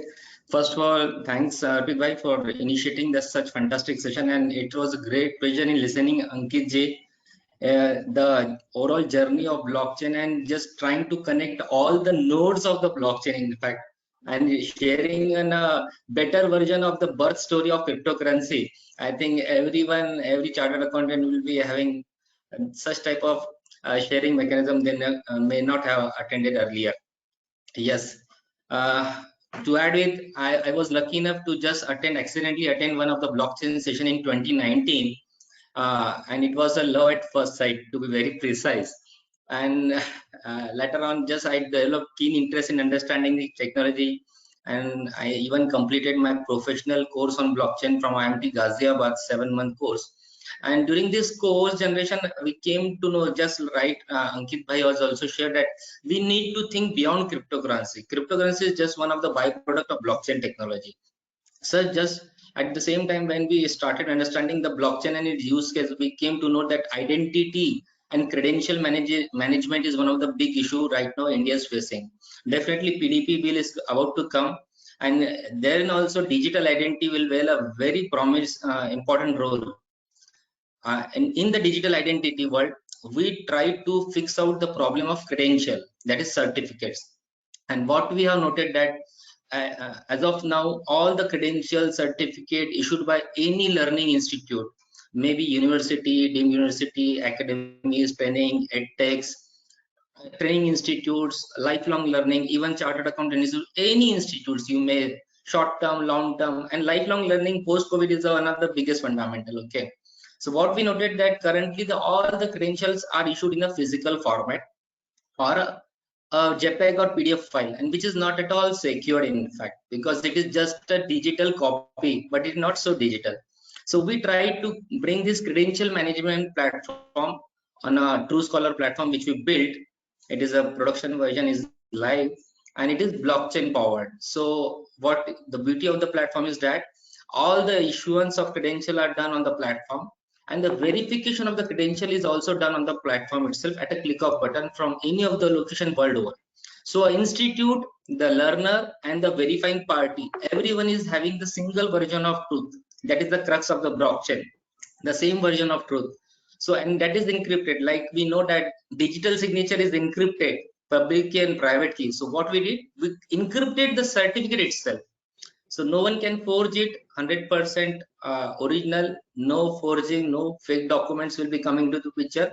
And by the way, we added also a fantastic feature of eKYC and DigiLocker integration. So ultimately what we are doing, we are trying to solve the problem of identifying the learner also. Right now we don't have the mechanism whether Mayur is attending the session or someone else is attending the session. So both this identity solving and as well as issuance of credential on the single platform of blockchain. So I'm also happy to share that last year we were also one of the top 30 startups in T Block Hyderabad. And definitely I like to share here that all our chartered accountant friends, they have also shared number of inputs for developing this fantastic platform. And really see, CAs are now, we have started understanding and resonating that okay, we need to build the use case. Just to conclude, and we need to think beyond cryptocurrency. And as rightly pointed by Ankit bhai, there are so many use cases: finance, digital payment, healthcare, election, number of, there are maybe more than 50 use cases which can be built on this blockchain technology. I think thanks for sharing my views on this interesting topic of blockchain. And I think every chartered accountant should take this interest of deep diving in this technology in the near future, because a lot of automation is already expected and there will be a big disruption in this whole CA world. I think to add just few words more. Okay.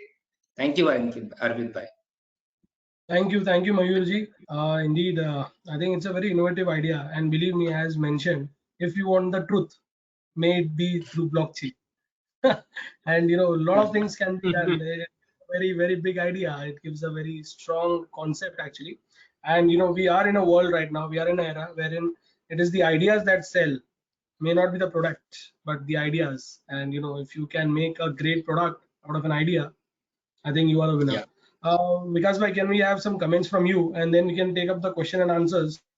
Your closing comments on the entire technology. I'm sure even you are doing a lot of work in this technology space. So anything that you would want to add before we start taking up questions?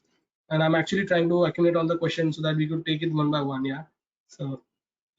Yeah, Arpit bhai, actually, to be very frank, I have been there throughout the session, and I have been mesmerized the way the speaker has delivered. Aankit bhai, kudos to you, because this is a very, as you rightly mentioned, somewhere in between your topic or lecture, that this is very hard to digest actually, but you delivered in such a lucid way that the things were as if like we're traveling in front of me. कि क्या हो रहा है, क्या नहीं हो रहा है, I was able to understand the things. So yes, and now a thought comes that yes, we should have many more lectures on this topic at different places, so that more awareness can be created. And as rightly said by Mayur bhai also, that he picked up from the session in 2019, and now since he's doing so much into this, so definitely yes, one smallest of the idea, if it germinates into our mind, it can do miracles. It can create wonders for all of us. So if, and especially the way our education system or whatsoever we are doing in this our CA course and everything, and even in practice, we can really, if we can really connect those dots and can really implement and use those things, because I believe truly that the traditional practice is not going to yield much in the times to come, because of the automations, because of the maybe the blockchain technology will eat up a lot of practices, I would say, and automations, robotics, artificial intelligence. These things are for sure going to reduce the practices, especially that of compliances, because the routine return filings and all these. So we need to look beyond. We need to look what else that is available to us, and if we can definitely get into or venture into those kind of things, like which are the various alternative practices that are coming up and non-conventional practices, especially technology, then it is going to be wonderful for us.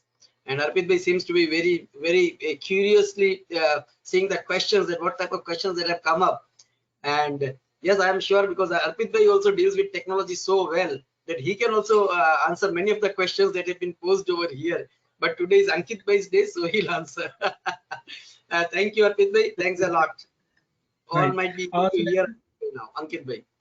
Thank you, Vikas bhai. Aankit, let me pose some questions to you. I've got a questions list also on backend, and I'm just accumulating them over here in the.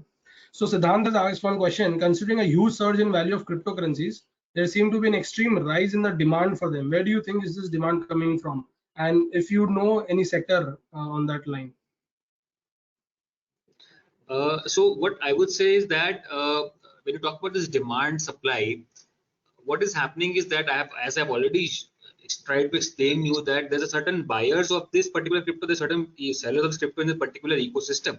So that particular ecosystem is probably having a lot of use cases built into that ecosystem. So that is why the demand of that ecosystem is giving a rise, right? Now, when you talk about this Ethereum ecosystem, or you talk about this Dogecoin, now this Dogecoin was a real game changer for everybody in the recent time to bring this into limelight. Now, suddenly one day you rise up and you say, boss, mera portfolio or somebody's portfolio is say 3x, 4x. What is it happening, right? So it brought this into limelight. But is it actually having a use case or not? That is a separate story altogether. People say that Tesla is accumulating that Dogecoin, they're building some use case into that. And we have a speculation, if Tesla is coming into that ecosystem will shoot up. So that is why there's a demand which is created. Now, whether it is overvalued, undervalued, it all depends upon your perception or understanding of this technology, right? Because there is no thumb rule to how you value it.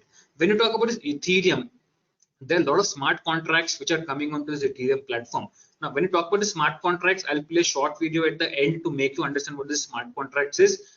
What are the smart contracts? Because you're building all the contractual agreements. Suppose if I and my client is having some contract that this is the fees which I'll be getting once I give you a signed audited balance sheet, then I am dependent on the client boss. I will be submitting him the report, I'll be submitting him the invoice, then as per his wins and fancies will make the payment to me, correct? So to reduce this, we have a system in place. The moment I give you an invoice, within 20 days, 10, 15 days, whatever the timeline fixed between us, the payment will come directly into my wallet. So that is how the ecosystem is building on the smart contracts, right? So you have to perceive that which ecosystem is building up. That is how the demand valuation is all about.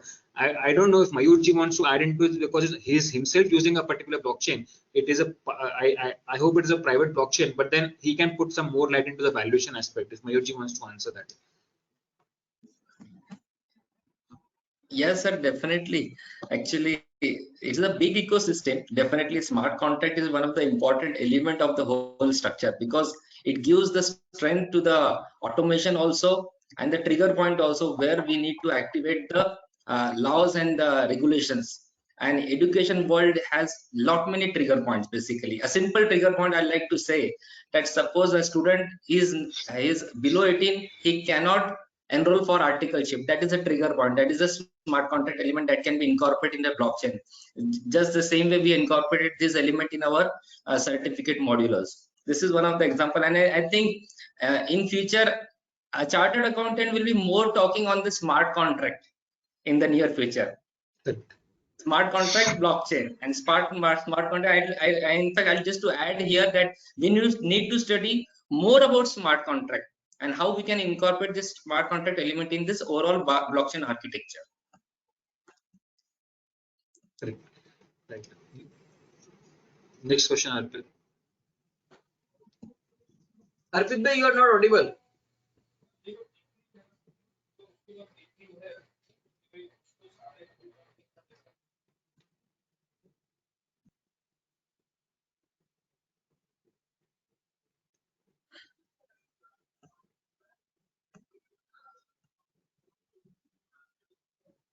Ankit bhai, by the time Arpit bhai joins, if you can tell me something about digibyte coins. Sir, I have not gone too much into the research of that particular ecosystem per se. So I have no clue because there are so many ecosystems going on globally, you cannot give a track on everything.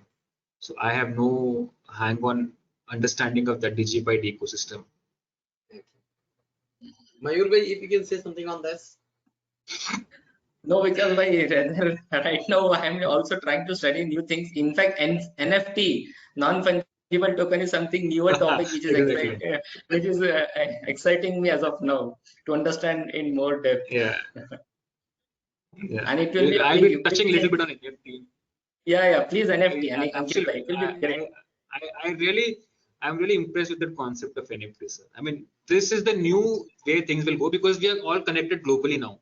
If I particularly can record this session and sell it on a later stage using NFT, what better than this? Sure. Even an image, even a picture or anything can be brought on this NFT platform. Suppose you are with you and that this image is quite valuable, even that can be brought on this NFT platform. That is the beauty of this NFT. So by the time Arpit bhai joins, let me ask the second question.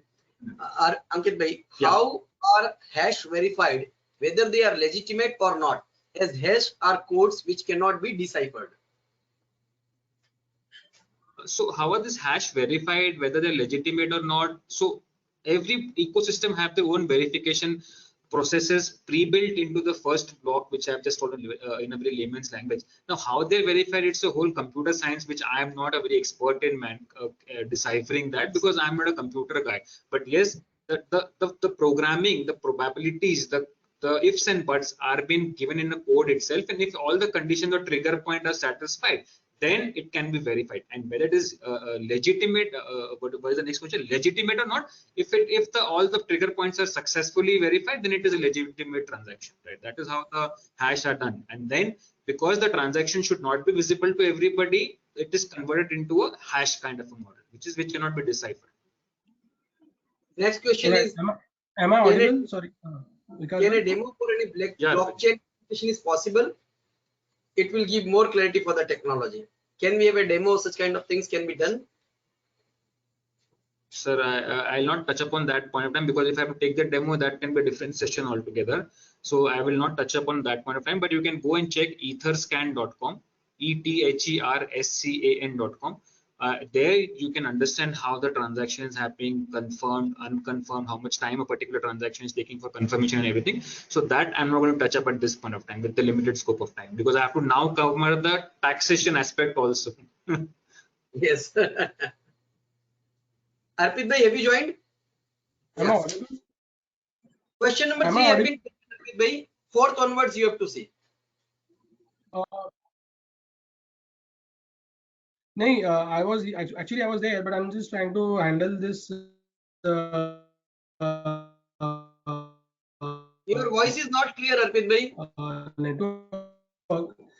Arpit bhai, there's some One network problem. of Your voice the is not coming clear. important concepts as a chart accountant, whenever we talk about this cryptocurrency and when there is money involved, look, they are brain.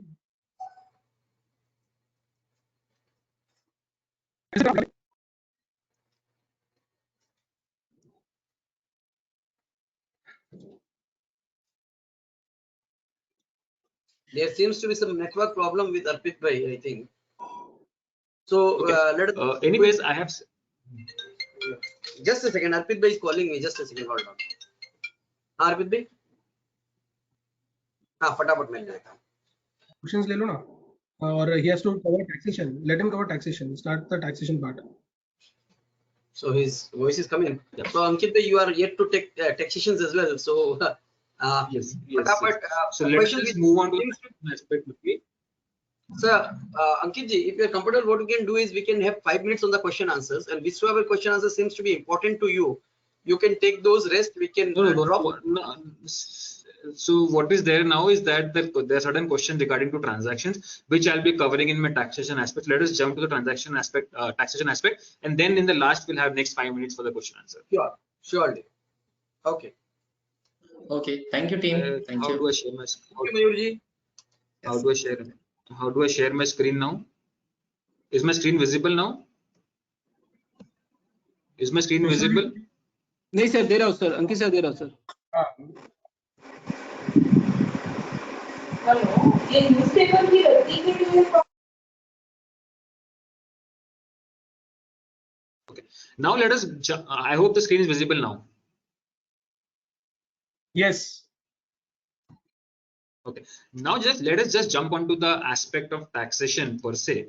Now, as I keep on speaking on a lot of GST, so first let us analyze from the GST aspect, and then we'll move on to income tax and the ROC disclosure, which has recently come into the play, that what the government is trying to identify with this kind of this thing, right? So what can be the nature of cryptocurrencies is first thing. Can cryptocurrencies be classified as mode of consideration? Like a lot of people have questioned that if I am receiving certain consideration in the form of cryptos, what and how it will be the taxed, correct? Then when I'm exporting something, then you have exports without payment of GST, and if I'm receiving the consideration in the form of crypto, can I still take the benefit of zero rate supply or not? So these are the three broader aspects, whereas the GST is concerned, which I'll be covering today in the today's listing. So what can be the nature of cryptocurrencies, right? Whether it is goods and services, whether it is security, whether it is actionable claim, whether it is vouchers, what exactly are they? That is what we'll be understanding. And then once we understand this, particular concept, that whether it is goods, services, security, actionable claim, then it will become more easy for us to understand the GST aspect of this, correct? So when you talk about this GST law, section 252 of the GST Act defines goods to mean what? Goods to mean every kind of a movable property other than money and security, right? So anything which is movable, that is called as goods, but it does not include money and security into the definition of goods per se. So whether this is movable, immovable, whether it is goods or services is the first thing which we need to classify. So section 236 of the General Clauses Act defines movable property means what, right? Movable property shall mean property of every description except an immovable property. Anything which is immovable, other than immovable, they will fall into the definition of movable property, right? And the property per se has also been interpreted by various courts as a bundle of rights also, right? So if I have a right on this particular bottle, that can also be called as a property per se when you talk about a definition of the term called property, right? So property has been interpreted by various courts as a bundle of rights which the owner has over or in respect of a thing, whether it is tangible or intangible, right? So if I'm having rights, then also it is going to be classified as my property in that particular goods. So cryptocurrencies are likely to be classified as goods because they are generally movable with the rights which I get into that particular transaction, and they are nothing but an intangible movable goods which I read the law and with the technology concept which understanding that if I'm having ink of a particular ecosystem, that ink is nothing but an intangible goods which is movable, where I can transfer it from one person to another person, right? So this, as per my understanding, these cryptocurrencies can be qualified as goods which are intangible in nature. Now, whether they are securities or not, the first thing which we have deciphered is whether it is goods or not, right? So as per the first understanding, yes, it can fall into goods. But when you read the definition of goods, it says that other than monies and securities. So people can have an apprehension that it has a monetary value attached to it, just like shares, or people are accepting it. So can it be classified as securities? Can it be classified as securities or not? So let us first decipher it from the point of view of securities definition, right? So securities are specifically excluded from the definition of both goods and services, right? So these securities per se do not get attracted under the GST law, right? So section 2101 of the CGST, read with explanation section 2H of the Securities Contract Regulation Act, defined security as what? What is securities defined as, right? So security includes, as an inclusive list of definition which says shares, scripts, stocks, bonds, debenture stocks, so many XYZ, all kind of an inclusive definitions is given as far as security is concerned, right? So when I talk about inclusive, the definition definitely begins with the word include, but gives a very specific listing thereafter, that it includes shares, it includes scripts, bonds, rights, and everything. So specifically they have given the listing, right? So it appears from this definition that the word securities, no doubt they have understood in the inclusive manner, but it has to be understood in the light of specific categories mentioned above, right? So whatever categories are mentioned, only those will be included into the definition of security. Now, all the categories which are mentioned above portray certain rights that the recipient obtains over the issue of security, right? So what happens is that whenever I'm holding a share of any company, when I'm holding a stock of any company, right? So these are the categories mentioned above portray certain rights that the recipient obtain over the issuer. So if I'm holding the shares of XYZ company, I have certain rights over the XYZ company which is issuing it, right? That is why they are called a security. It is giving me certain kind of a security, correct, in the layman's language. So I have certain rights on the issuer. But as far as cryptocurrencies come, they do not have any centralized issuing authority, correct? As we've already understood that for a public blockchain, you need a cryptocurrency, but for the private blockchain, you need not have a cryptocurrency, correct? So when I talk about public cryptocurrency, they do not have any centralized issuing authority who undertakes to repay the value represented by the unit of cryptocurrency. So the demand and supply is going on, right? But as a blockchain, they do not take the authority that, boss, I am going to repay this value to you. The price is not determined by them. The price is determined by the demand and supply which is there into the ecosystem, right? So nobody is actually having a right, right? So cryptocurrencies for this particular reasons are unlikely to qualify as securities. So I rule out the possibility of this being classified as securities. So still I'm with the definition of goods, and I've excluded the term securities, and hence it cannot be excluded from the GST is what is my understanding as far as this securities goods of intangible nature is concerned. Now can it be called as actionable claims or not? That is the second aspect which we need to understand. So Schedule 3 of the CGST Act specifies actionable claims other than lottery betting and gambling as activities or transactions which shall be treated neither as supply of goods nor as supply of services, and thus not liable to GST, right? So what do you mean by Schedule 3 of the CGST Act? Actionable claims other than lottery betting and gambling. LBG has been separated from that as activities or transactions which shall be treated neither a supply of goods nor a supply of services, and thus not liable to GST. So whether it falls into the category of actionable claims or not, that is what we have to understand. And the Transfer of Property Act defines the actionable claims to envisage two scenarios, right?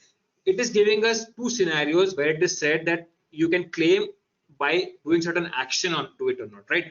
And what is the transfer of property all about, right? So an enforceable claim to an unsecured debt. I have given a loan to my friend. So unless and until I claim from him, yeah, Mr. Ankit, you have to pay much so much money to me. Unless and until I claim from him that I have to claim to receive that, correct? So an enforceable claim to an unsecured debt, right? But in this scenario, in the crypto scenario, as there is no centralized issuing authority to repay, so whom you are going to claim, right? So the claim is not possible itself, correct? So there is no claim which can come into the picture. Then second scenario, what comes is an enforceable claim to a beneficial interest in the movable property, which is not in the possession of the claimant, right? So second one, what talks about actionable claim is that I do not have the possession. I have given a particular flat on rent, so I have to call for the rent, correct? So I do not have the possession of the property, but I have the right to claim that particular rent, correct? Beneficial interest I can claim. But in case of cryptocurrency, likely to be classified as movable property themselves, and they are in the possession in respective cryptocurrency wallet, right? So they have their own cryptocurrency wallet. So you have their own possession also. So it is not in the possession. That particular terminology is also ruled out, correct? So thus it cannot be qualified as actionable claims also, right? So actionable claims other than lottery, betting, gambling are treated as neither supply of goods and services, but it do not even qualify to be called as actionable claim. So it is till now what we've understood is that it is a movable property which is classified as goods and intangible in nature. Now, a lot of people have this question in mind that, boss, when I am utilizing this cryptocurrencies for barter, can it not be termed as vouchers, right? Like how we have Shopper Stop vouchers, like how you have Reliance vouchers. Can it not be that this Shopper Stop voucher is using as an ecosystem in Shopper Stop? So if I have that Shopper Stop voucher, I can redeem it. Can it not be treated in the vouchers category or not? So let us understand this, my understanding as far as voucher is concerned. Voucher means what? Vouchers means an instrument which comes with an obligation. Now, suppose if I'm holding a Shopper Stop voucher, there is an obligation on Shopper Stop to redeem that voucher, right? Till the time it has a due date within, right? So with an obligation to accept it as a consideration or a part consideration, right? So Shopper Stop has that obligation that, boss, this particular voucher will have to be accepted, right? Whether in the form of part consideration, full consideration, that's a second story, right? For supply of goods or services. But in case of cryptocurrencies, when there is no particular authority, there is no obligation, then where does it category falls into the concept of voucher, right? So as there is no one to accept it as a there's no obligation on anyone to accept it as a consideration. There's no obligation because I love the ecosystem. I want to maintain the ecosystem. I am accepting it as a consideration, right? So there is no obligation on anybody to redeem that, correct? So if suppose if somebody is accepting the cryptocurrency Ethereum, so Ethereum platform does not give you a guarantee that this particular price is the price of this particular voucher, correct? So then hence it cannot be termed as voucher as per my little understanding of the GST law, as if everybody is the student of law in this evolving journey of our CA profession. So thus cryptocurrencies are unlikely to qualify as vouchers as well. So it is very difficult to qualify it as a voucher as well. So with this we come to a conclusion. Yes, definitely it is not a money. That is for sure. It has not been categorized as money itself. So with this we come to a conclusion that cryptocurrencies are likely to be qualified as goods, and it is an intangible ones. What I personally feel, it is my respective opinion. A person might have a different opinion also, correct? Now, when I use this, so when it is called as goods, so GST will be applicable on this, correct? Now, second scenario, what is there in this is that, so with this we come to conclusion that if there's a trade in cryptocurrencies, there is a possibility that GST can be applicable on trade or on buying and selling of this cryptocurrency. That is what we come to this particular kind of a scenario as such, right? Now, can cryptocurrencies be classified as mode of consideration? Now, if somebody is willing to pay me in cryptocurrencies, can it be classified as mode of consideration, right? Let us understand that aspect now, correct? Now, the term consideration has been defined under section 231 of the CGST Act, and it includes any payment made, whether in money or otherwise. So it has the terminology called in money or otherwise in respect of the supply of goods or services, right? So now the question comes is that how do you decipher this otherwise term, right? So section 275 of the CGST Act, money means what? The Indian legal tender or any foreign currency or any other instrument which is recognized by the RBI, correct? So it is not an Indian legal tender, it is not a foreign currency, and this instrument, if they tell whether it is recognized by RBI, we all know it is not recognized by RBI. So the RBI has not till date recognized any cryptocurrencies like Bitcoin for that manner or in any other manner. So hence it cannot be classified as money also. So this rules out our definition of money, securities, actionable claims, vouchers, whatever it may be, correct? So that is what is there as far as money aspect is concerned. Now, can it be classified as consideration in other form? Like you have barter, right? So if qualified as barter, what is the next question, right? So what is happening is that if I give you rice, you give me potatoes, right? That is what is called as barter, right? So the consideration term includes money as well as barter, correct? So if qualified as barter, what is the next question behind this, right? So now we say that, okay, sir, I am giving you this professional service, you give me a payment in cryptocurrency, I will accept that barter. So what is the next question which comes into our head, that if it is accepted as barter, what is going to be the scenario?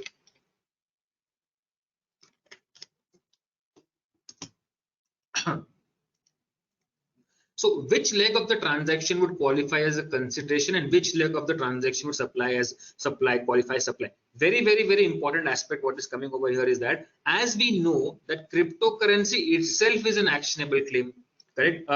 Itself is an intangible goods, correct? Now, if suppose I am giving you one consultancy services and you are making payment to me in cryptocurrency, right? So whether my providing to you service will qualify as a transaction, or you giving that cryptocurrency to me because it is movement of goods, will that qualify as supply? That is the question which comes into our head, right? So which leg of the transaction would qualify as a consideration and which leg of the transaction would be qualified as a supply?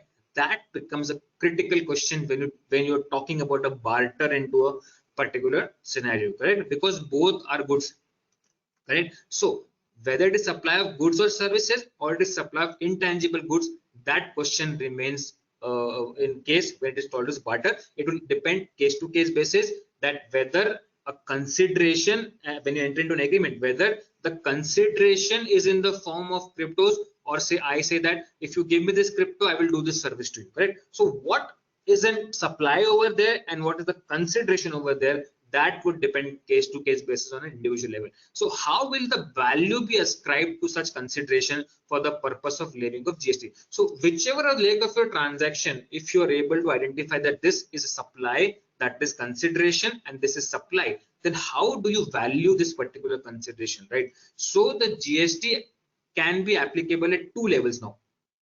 So this ascribed value then becomes the question. So whatever is the fiat currency value, you can convert into that, and you can say that that particular is the consideration which I have received, and that will become liable to that is the consideration term which you can say, correct? So you know the supply. So on that supply, this is the consideration. So this is the value of supply, and that on that basis you can have the GST implication on the supply side, correct? So now, so with this, we come to conclusion that the GST can be applicable at the two levels, right? One is acquiring cryptocurrency upon payment in money, right? So if somebody is just buying cryptocurrency, selling cryptocurrency, buying cryptocurrency, selling cryptocurrency, he's trading in cryptocurrency. That crypto.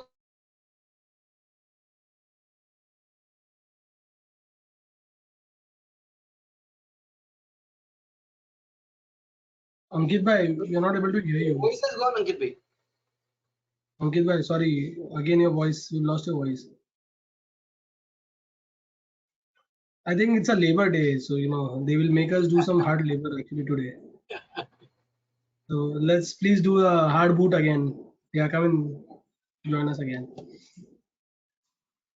Technology doesn't know who's the process owner or who's what. If it has to stop you, it will stop you.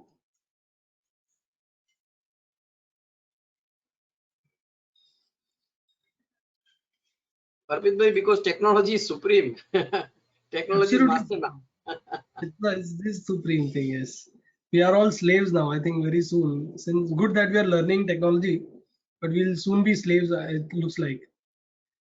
But I think overall, to all the participants, you may just keep posting your questions, and whatever that you feel like, we'll be trying to cover it up very effectively.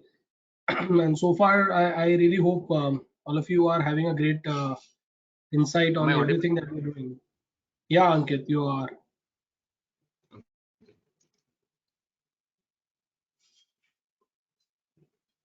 Okay, let me just quickly just allow me to share the screen, I'll, please. yeah, I'll just share the screen for you. I'll give you the option to share your screen. Mishra ji?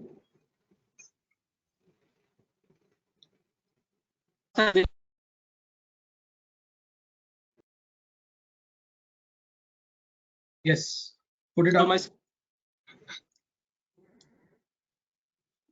Okay, I hope my screen is visible now. Yes, you are. The screen is also visible. Okay, great. Let's go ahead. Okay, now moving ahead with the transaction aspect, I think my voice had gone in between. So let me just quickly recap what we've done as far as the GST is concerned. So we have to identify which leg of the transaction would be qualify as the term supply of service and which transaction would be considered as a consideration. Correct? That is what is the scenario when it comes to the barter will come into play. So we have two scenarios that GST can be applicable on acquiring cryptocurrency, that is trading in a particular goods itself, where cryptocurrency itself become a good, where you are a wholesaler dealer or a retailer trader, like you buy goods and sell goods. That can be one possibility. Second possibility is that I am purchasing certain goods and for which I am making payment in cryptocurrency. That can be classified as consideration in other format, and that will become the value of that particular goods or services. Right? That can be two scenarios as far as this consideration terminology is concerned. Now, that is what is there as far as GST aspect is concerned, that GST two transactions can be effected when there's buying and selling of cryptocurrencies or when there is the purchase and sale using making a payment of cryptocurrency.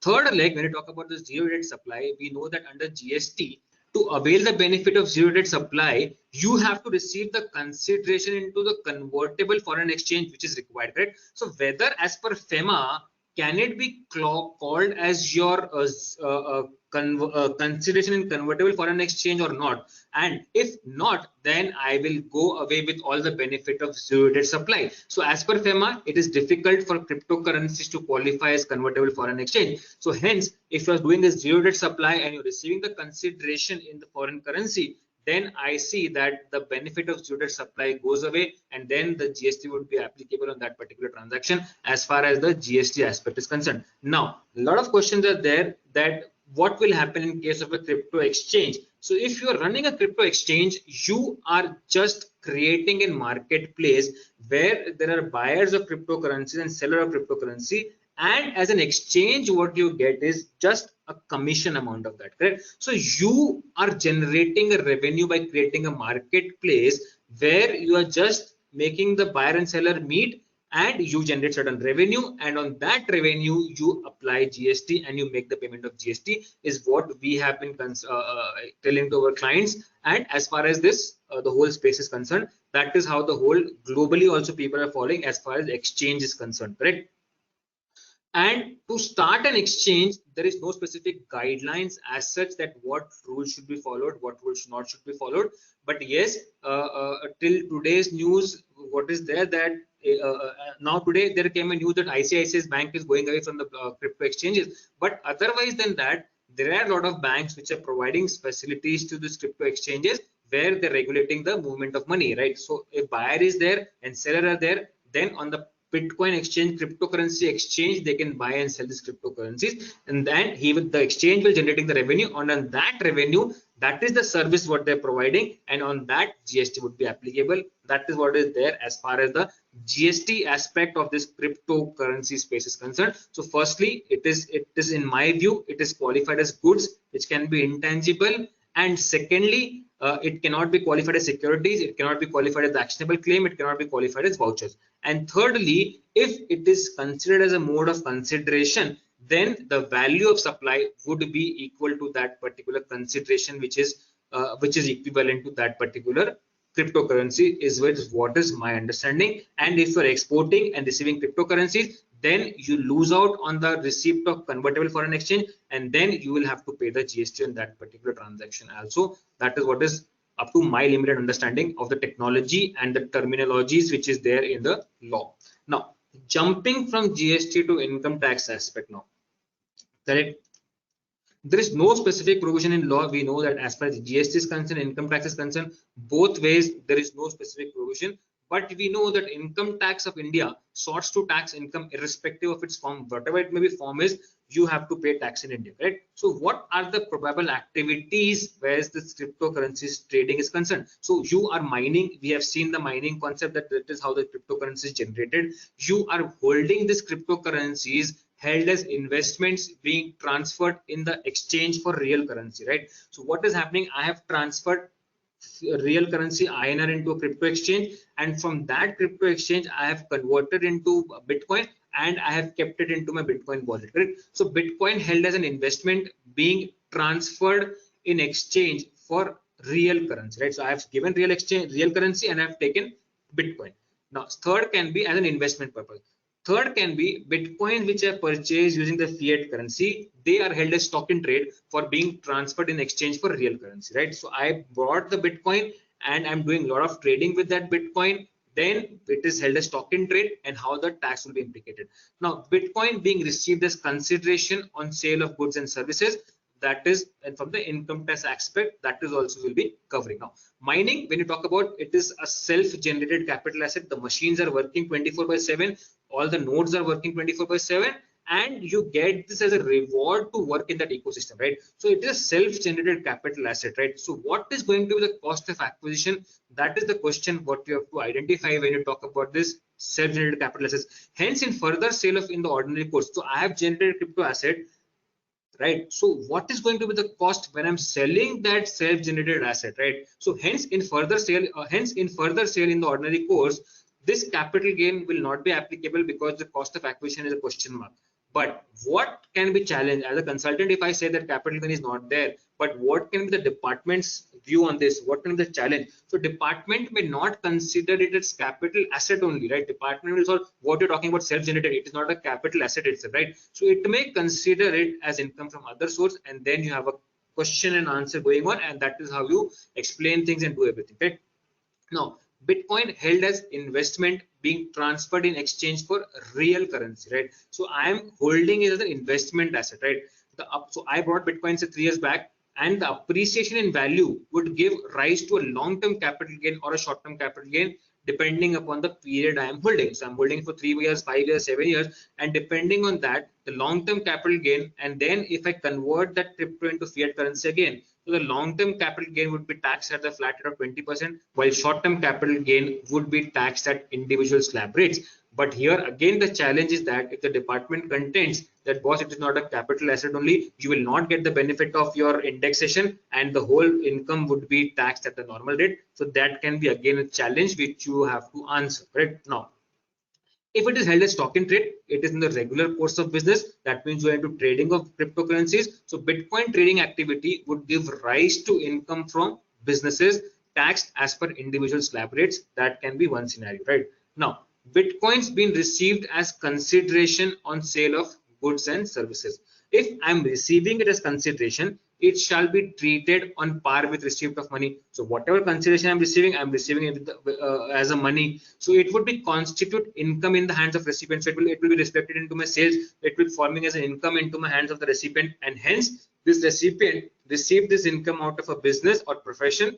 He would be taxed normally under the head profits and gain from business profession.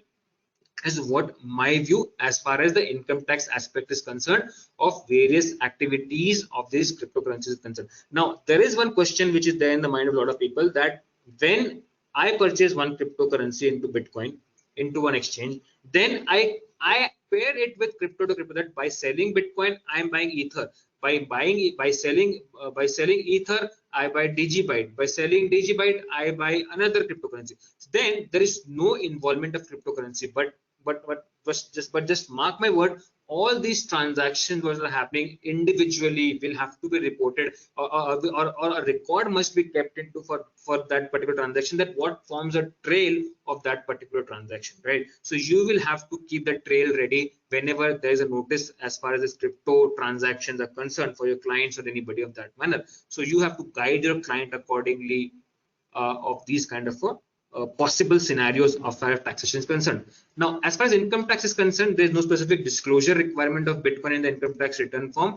There continues to be a lack of clarity, which I see there's no specific requirement. But recently, the MCA, Ministry of Corporate Affairs, has come up with one disclosure in the statutory financial filing, which says that any profit or loss on transaction involving cryptocurrencies, please make a disclosure. The amount of cryptocurrency held on the reporting date, that also make a disclosure. And any deposits or advances received from anybody. If as a company I have received any deposits or advances from anybody for the purpose of investing in cryptocurrency or virtual currencies, please disclose that amount also. So the government is eyeing some kind of a transaction disclosure where it can understand what kind of companies are involved, how to tax a particular company. So this is a recent disclosure as far as this MCA is concerned is there. Now, there are a lot of challenges as far as FMI is concerned with exchange, with individuals. So that cases have to be separately dealt with RBI. You have to give a certain explanation to the RBI with all the transaction, where the RBI checks all your track record, all your trail, whether you're a genuine person, not genuine person, whether it is used for black money or whatever it may be, terrorism financing, what possibly or not. So that would again depend case to case basis, that when you're running an exchange and you goof up with some structure, you goof up with some transactions, you goof up with selling of the shares in the foreign currency or whatever it may be, then that have to be looked into separately case to case basis. But as far as the basics are concerned, this is what I have covered as far as the income tax aspects are also concerned. Now, let us see that what are the recent proposals that have been sent to the government as far as this crypto regulations are concerned. So this will give us an understanding that what are the proposals which have been sent to the government, correct? So crypto mining, what you've understood, should be treated as supply of services. So it will not be treated as capital asset, that can be treated as supply of services, intangible asset, and 18% GST should be levied. But then the question comes, what is going to be the cost of that or the value of that? That needs to be understood. For miners who are mining, GST shall be liable on transaction fees which they receive as reward, correct? So if I'm a miner, I'm receiving transaction fees in the form of reward to do this recording of the transaction. And if my revenue is crossing 20 lakhs, then I'll be liable to GST, which is in par with the GST law, that if your transaction is about 20 lakhs, then only you apply for GST, correct? So that is there as far as the miners are concerned. There are various wallet service providers where you can store these cryptocurrencies, right? So bring them also under the GST regime is what is the proposal which have been sent, right? So that all the wallets, they can disclose, they can give an understanding, or they will be brought into the tax net. Trading and other allied activities like transfers of crypto, storage, accounting, and all those activities can be considered as act of supply, and they will be liable to GST. The transaction value should be in INR or equivalent freely convertible foreign currency will be used to determine the value of cryptocurrency, and thereby the transactions and subsequent tax liabilities will be what should be there. In case where the buyer and sellers are registered as Indian resident and operators. Now, there can be a situation where the buyer and seller are both are Indian residents and operators, then that can be treated as supply of software. So to understand the intention, they want to treat it as a software, correct? International cryptocurrencies transaction by companies registered in India, they shall be treated as import or export of goods and services, and as such will be liable to GST. So these are the recent proposals which have been sent to the government to deliberate more clarity upon, right? So this is what is there as far as the crypto probable taxation, as for my little understanding from the subject or from the law perspective is there. A lot of new trends are going on into cryptocurrency like smart contracts. Then you have NFTs, that is non-fungible tokens, where they are creating a marketplace where a small image or a small presentation or a small lecture or a small video which can be uploaded and can be sold, and every time that particular lecture is so viewed or accessed, I'll be getting my revenue out of it. So there are a lot of new trends. There are DeFi, decentralized finance, where a lot of people are coming in together and raising funds are there. So there are a lot of information going on around in the this particular eco space. But as of now, to with the given time also, I am just overrunning the time also. But this is what is there as far as my understanding of this cryptocurrency, the probable taxation is there. So this is what is there from my side. Any specific questions? We'll take for 2-3 minutes as per the convenience of the WRC this thing organizers. I hope you guys have understood it. Yeah, I really hope we would have understood, and probably it would still take time to digest. I think a lot of stuff, a lot of quick stuff we have covered up. Aankit, first of all, congratulations. That was an amazing presentation, and very well explained, very well laid out. GST, be it income tax, be it anything that we talk about here. I would also now recognize Aanchal Bagaria, chartered accountant, who's the coordinator for today's program. Before we could come to Aanchal, let's take up these questions. And believe me, friends, there are so many questions, Ankit, and there's absolutely everyone is talking good about the presentation. You may please note down his contact details and his credentials, and can reach out to him should we not be able to cover up all the questions in the limited time frame that we have. Musaji, if you can just send those questions quickly. There is one question, and before we could, I faced the network issue. I wanted to ask this question because that was a pretty serious question in terms of insider trading in cryptocurrency. What do you think? It is very vulnerable, right? Jayashri Mukund has asked this question. Believe me, if right now I can buy an iPhone with a particular set of cryptocurrency, and with the same amount of cryptocurrency within say a week, I'm not able to buy even a spare part of this iPhone, or maybe even a charger. I think what is the value of this kind of a currency? How reliable, and how can we have a currency which is absolutely so versatile, so fluctuating? So I think these are some of these inherent challenges. But what do you think? Because as you mentioned, these are largely by a manager. They are all controlled by managers. So do you think they are absolutely vulnerable and they can erode value as such? So my call on this is there are two kind of people who are looking into crypto space. One are the investors, and one are the persons who are just going in for quick money of 700%, 500% overnight. So understand this thing. You need to understand it as a current scenario, keeping it off the record. When you say it is completely gamble what you're playing. If you are just into trading activity, you do not know what is there in the ecosystem. You do not know whether there are players in the ecosystem, or it is just a pump and dump which is going on, insider trader which is going on, or there's a second set of people who understand its store value and who are keeping it as an investment. When you talk about Ethereum, when you talk about Cardano, when you talk about various other cryptocurrency which have a ready-made ecosystem going on for ages, for years now. So that can be looked into one ecosystem to evaluate whether it has a value potential or not. But rest, everything is definitely, I would say, some kind of manipulation is definitely there, but we cannot get into that in this space. True, and especially more like Ripple, Litecoin, Tether, and Binance. I think these are some of them which have been absolute reckoning. I mean, in terms of what value have they eroded overnight? We really, and in fact, so of course the ecosystem is there. So and then there is this question by Parth Bhatt. is there a possibility in future that blockchain technology may completely make accountancy redundant, since it is a appendable ledger with time log which will record transaction real time, which can be appended further but cannot be tampered with? What do you think? So it is at a very nascent stage, but yes, the whole crux of technology is record keeping, and the accounting is nothing but record keeping in the financial terms, correct? So definitely it will play a very major role as far as the accounting is concerned. Now, a lot of organizations where you have a huge accounting team, you as an owner, you restrict the backdated entries, correct? So nobody can do it, right? So systems are already in place, but here it is going to become in a very bigger space. So that is what is there. So definitely it can reduce, I mean, it can possibly replace the accounting aspect to certain level. I would say that. Okay. You talked about immutable, right?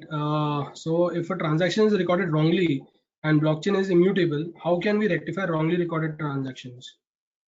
There's another question. Now, suppose if you're selling something, can you reverse a transaction in the GST scenario? No, you'll have to do a debit note, credit note, right? So you do a reverse transaction, record it, and then you do a fresh transaction. Okay. Then are record keepers and miners same? Akshay Chogle has asked that question. So record keepers, what I gave you was just to understand the technology aspect. So there are nodes and there are miners. So these miners are nothing but a huge set of computers, huge set of computational powers which are there to maintain the infrastructure for which they get. And record keeper are persons with small set of computational powers who do on the transactional level. So there is difference between miners and record keepers. Miners are a huge people who maintain the infrastructure, and record keeper a small setup of people who actually help in transaction execution. That is what is there. Again, there's a question. So if someone doesn't have ink, aka cryptocurrency, someone cannot write any record. So if Bitcoin as a form of cryptocurrency is limited, does that explain why Bitcoin value is going up, since the demand is limited and supply has been artificially tampered with? Absolutely. No? So if you want to get into an ecosystem of Bitcoin and you know that the ink is limited, so you are going to buy that ink, and that is how the valuation is created. Oh, cool. Why? Rajesh Dhawanji has asked, why, if it is so good, why governments are not making it acceptable? I guess it has now. Supreme Court has announced it, RBI to overturn it and recognize this as a currency. No. There's no terminology of recognizing it as currency. It's a challenge in front of government, because there will be no geographical boundaries. Understand the problem with the government. They will have no boundaries if it is regulated as it is accepted as currencies, correct? So they are working on an ecosystem which can help globally to recognize it. It is not an easy job for the government to do it overnight. Superb. All right. I think taxation has been a long way, of course. I'm just looking at some more of these questions. Can we buy crypto in HUF account? Interesting question. You can buy it's like your business or whatever it may be. I mean, it again depends. Absolutely. Like you're trading in shares in HUF account, you can definitely do it. Correct. You have a PAN, you have money, so that means you can buy it. Is there any way for the department currently to track down crypto to crypto transactions if I transfer from hardware wallet to different address and keep rolling? Namita sure is making a lot of money or transactions on crypto, it looks like. Questions. So what I will tell you over here is that these crypto exchanges which are there, they are not regulated, but they are doing a self-regulation where they are keeping the trail of all the transactions, whether it has come from physical hardware wallet or from the physical ecosystem within the crypto exchange itself. And yes, if there are certain FEMA guidelines, if there is any double duty taxation agreement, and if the exchange are required to send the transaction in detail, probably they will have to send those detailed transactions. Yeah, if it comes under the exchange information thing, and if there's an information being seeked, if it is sought by some governments, I think there are large chances, bright chances of these transactions coming to the forefront. Just like it is that Swiss bank account, the lockers that we have, if that can come up, I think even these can come up. In fact, that is a question also. One as a buyer and seller from different countries, then international tax will be applicable on such type of transactions or not? First and foremost, how you put the money into international exchange is the question itself. Whether it will be allowed under FEMA or not, that is the first question. So unless until that clarity is there, you cannot go on to the next question. So there is no clarity as such that whether you can directly put your funds into the international exchange or not. So that again, if there is a question, then there will be trails which you need to prove that how you got this crypto, what is was, whether GST is paid, income tax is paid or not. Then that will be solved. And FEMA, there is no clarity as such. I think if one definition comes in that money includes cryptocurrency, I think then that's sorted. Everything will fall in place then. Jugal Parmar has asked a good question. Arbitrage opportunities. Do you think it arises due to Indian exchange and exchange outside India? Does that possibility arise for arbitrage? There are possibilities. I would not say no possibility, but again, when you talk about the litigation, legality of it, again a question.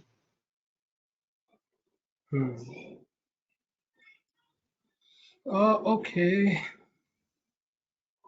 Ashwini Tijare has asked, what areas can CA work as professional in this, and what is the role of CA in this process, apart from just making investment and earning like stock markets? Do you see any opportunity here? So this technology you will have to understand, and as a consultant you can work on this, how blockchain can streamline a certain process, how blockchain can be used as a KYC, how blockchain can be used in any kind of record keeping, and you act as a consultant because as a CA you know the whole life cycle of a transaction and where are the triggering points. You can assist in that particular area, and then like how you have in case of software, you have testing of the software. If you know how this particular things can be tested, you can utilize your skills in that particular area also.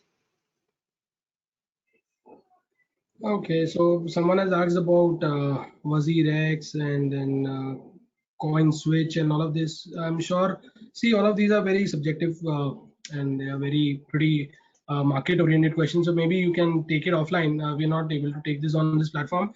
More importantly, people have been asking that, gold has been the base of so many currencies, and rightly mentioned by Aankit, these currencies have no base as such. There's no underlying asset on through which they derive value. It is merely speculation. And with the kind of capital gains, with the kind of GST coverage that he's done, I think that has been quite an explanatory stuff already. And believe me, this is not the first and the last. We'll be doing some more. We've got two more. In fact, I recognize I've got some WhatsApp messages from some of the participants saying that they are doing something remarkable in this place. Probably we'll reach out to them and try and arrange another set of lecture or a seminar, especially which deals with taxation and how can you actually record these kind of transactions. And believe me, for cryptocurrency, recording cryptocurrency, you may require blockchain technology. So you know how indigenously these are being built. So I think that's the beauty of it. I would now request Aanchal, if you could, I think it's been a marathon session, Aankit. First of all, I would request you to please give a hearty and a very well-deserved vote of thanks for a wonderful session and something very insightful. Over to you, Aanchal. Thank you, C. Aankit Jain, sir. It was a very thoughtful and an amazing session hosted by you. And seeing the questions. You sound like a robot, actually, Aanchal. I think even you are digified. It looks like. No. And seeing the number of questions posted by the participants. This is not coming, Aanchal. We cannot hear you. You sound like you're sounding like a machine. Actually, it's a robotic thing. Hello, can you hear me now? No. So technology has its own. Yeah, perfect. Great. Yeah, so thank you, sir, for hosting such an amazing session and seeing the number of questions hosted by the participants. We would love to host you again and very soon. So some more sessions. Thank you. Blockchain. Thank you, sir. Right, because by quick, someone in the comment section has written that you are doing wonderfully in this technology space. Quick closing comments on this before we wrap up this session for today. Vikas bhai. I'm still grappling with the session and I'm trying to digest what Aankit bhai has said, because I think that he has been moving 10 years ahead of us in terms of technology. And the best part of the privilege that I do have is I can reach Ankit by any point of time. We have been in touch. So I guess that yes, it has brought a really meaningful insight to the whole session. Though I know Ankit bhai, but till now I was not aware that he's also doing this blockchain and crypto and all this. I was aware of GST only. So it's another facet which I have come to know today. But frankly speaking, this seems to be one of the most promising and wonderful opportunities that is available in the domain for the chartered accountants. And we all must seriously look into this, especially the younger and new generation. I always keep on saying that we have to come out of the traditional and the conventional areas, because that is a domain which is very competitive. Lot of people are there, but these, if we can venture into these niche areas of this different kind of technology and all these things, for sure the future is going to be very bright. And there we can always make use of what we have learned during our academics and all these things, and the kind of hardships, as really said by you, Arpit, by Labor Day. Today is the Labor Day, and we CA have been doing lot of labor, right from our articleship classes, articleship self-studies and whatnot. So we have been told how to work for maybe 20 hours a day. So yes, definitely work like this, our future is going to be bright, and Ankit bhai is always there to guide us. Thank you. I think what we should do is, for today, if we can take a quick photograph of this, maybe this could be a big NFT for all of us. Friends, believe me, non-fungible transfers, these tokens are doing absolutely massive. After all the TikTok videos and after all the sensations, NFTs are something new. So I just wish it's just like a lottery. If someone of you crack it, please do share us, and please remember us also that we created this for you. I'm sure today you'll have a lot of Google searches on NFTs, on cryptocurrencies, on various exchanges in India. But believe me, please tread with caution. Our entire attempt was to create awareness about this session, the taxability, and before you could get into it, please test the waters very carefully. It can erode a lot of wealth overnight. If Elon Musk, maniac like him, can just come and tweet one day another Bitcoin name or any other cryptocurrency name, I think it will go search. So either you can keep following him, or you could follow some basics like Ankit or Mayur Jhamar, Vikas by me or anyone else, and keep creating awareness about this. But blockchain is something which is very, very beautiful. In fact, there was a question by someone who's asked, is a blockchain course by one of the IITs, should I do it because it is full of coding? Don't shy away from coding, I would request you, because Ankit again comes from a very smart and a very as a with his history, he has been a coder himself. He has designed some softwares also. If you would have heard about Corridor earlier, TDS softwares were there. I think Ankit has been part of one of those teams who has developed that software. So believe me, don't shy away from coding, don't shy away from using technology, because that is how you will be empowered to create blockchains for yourself. And believe me, it's just one idea, one small trigger point, as Mayurji mentioned. If that comes to you, you would be on the screen next talking to us about your next enterprise on blockchain. Yeah. And feel free to connect with us, Vikas, me, and anyone at WIRC. We would want to do more of these sessions frequently and try and come out with a lot many. In fact, notices are already out. Ankit bhai, if we could work on something on this, how to answer those notices, how to caps. And I would also recognize Lakshmi madam, one of our chartered accountant who's doing a very good job in this space. I would reach out to her again and bring her to maybe tell about how to reply to these notices and what are the documents that can be presented. And I'm sure there will be some good PIL, some good maybe the Swamis of India would come out, and Subramaniam and all these people would do some cases, and we'll get a regulation very soon. But before that, if we as chartered accountants could do amazing work on this technology, do a research or present it somewhere, I think that will be great. Anyone who will be happy to do this, please reach out to us. We'll be happy to set up something and maybe draw up a research paper on this and submit it to the stakeholders for their consideration. Last and final parting words, we had another session lined up on the PDP bill, and believe me, we have anyways consumed the entire time.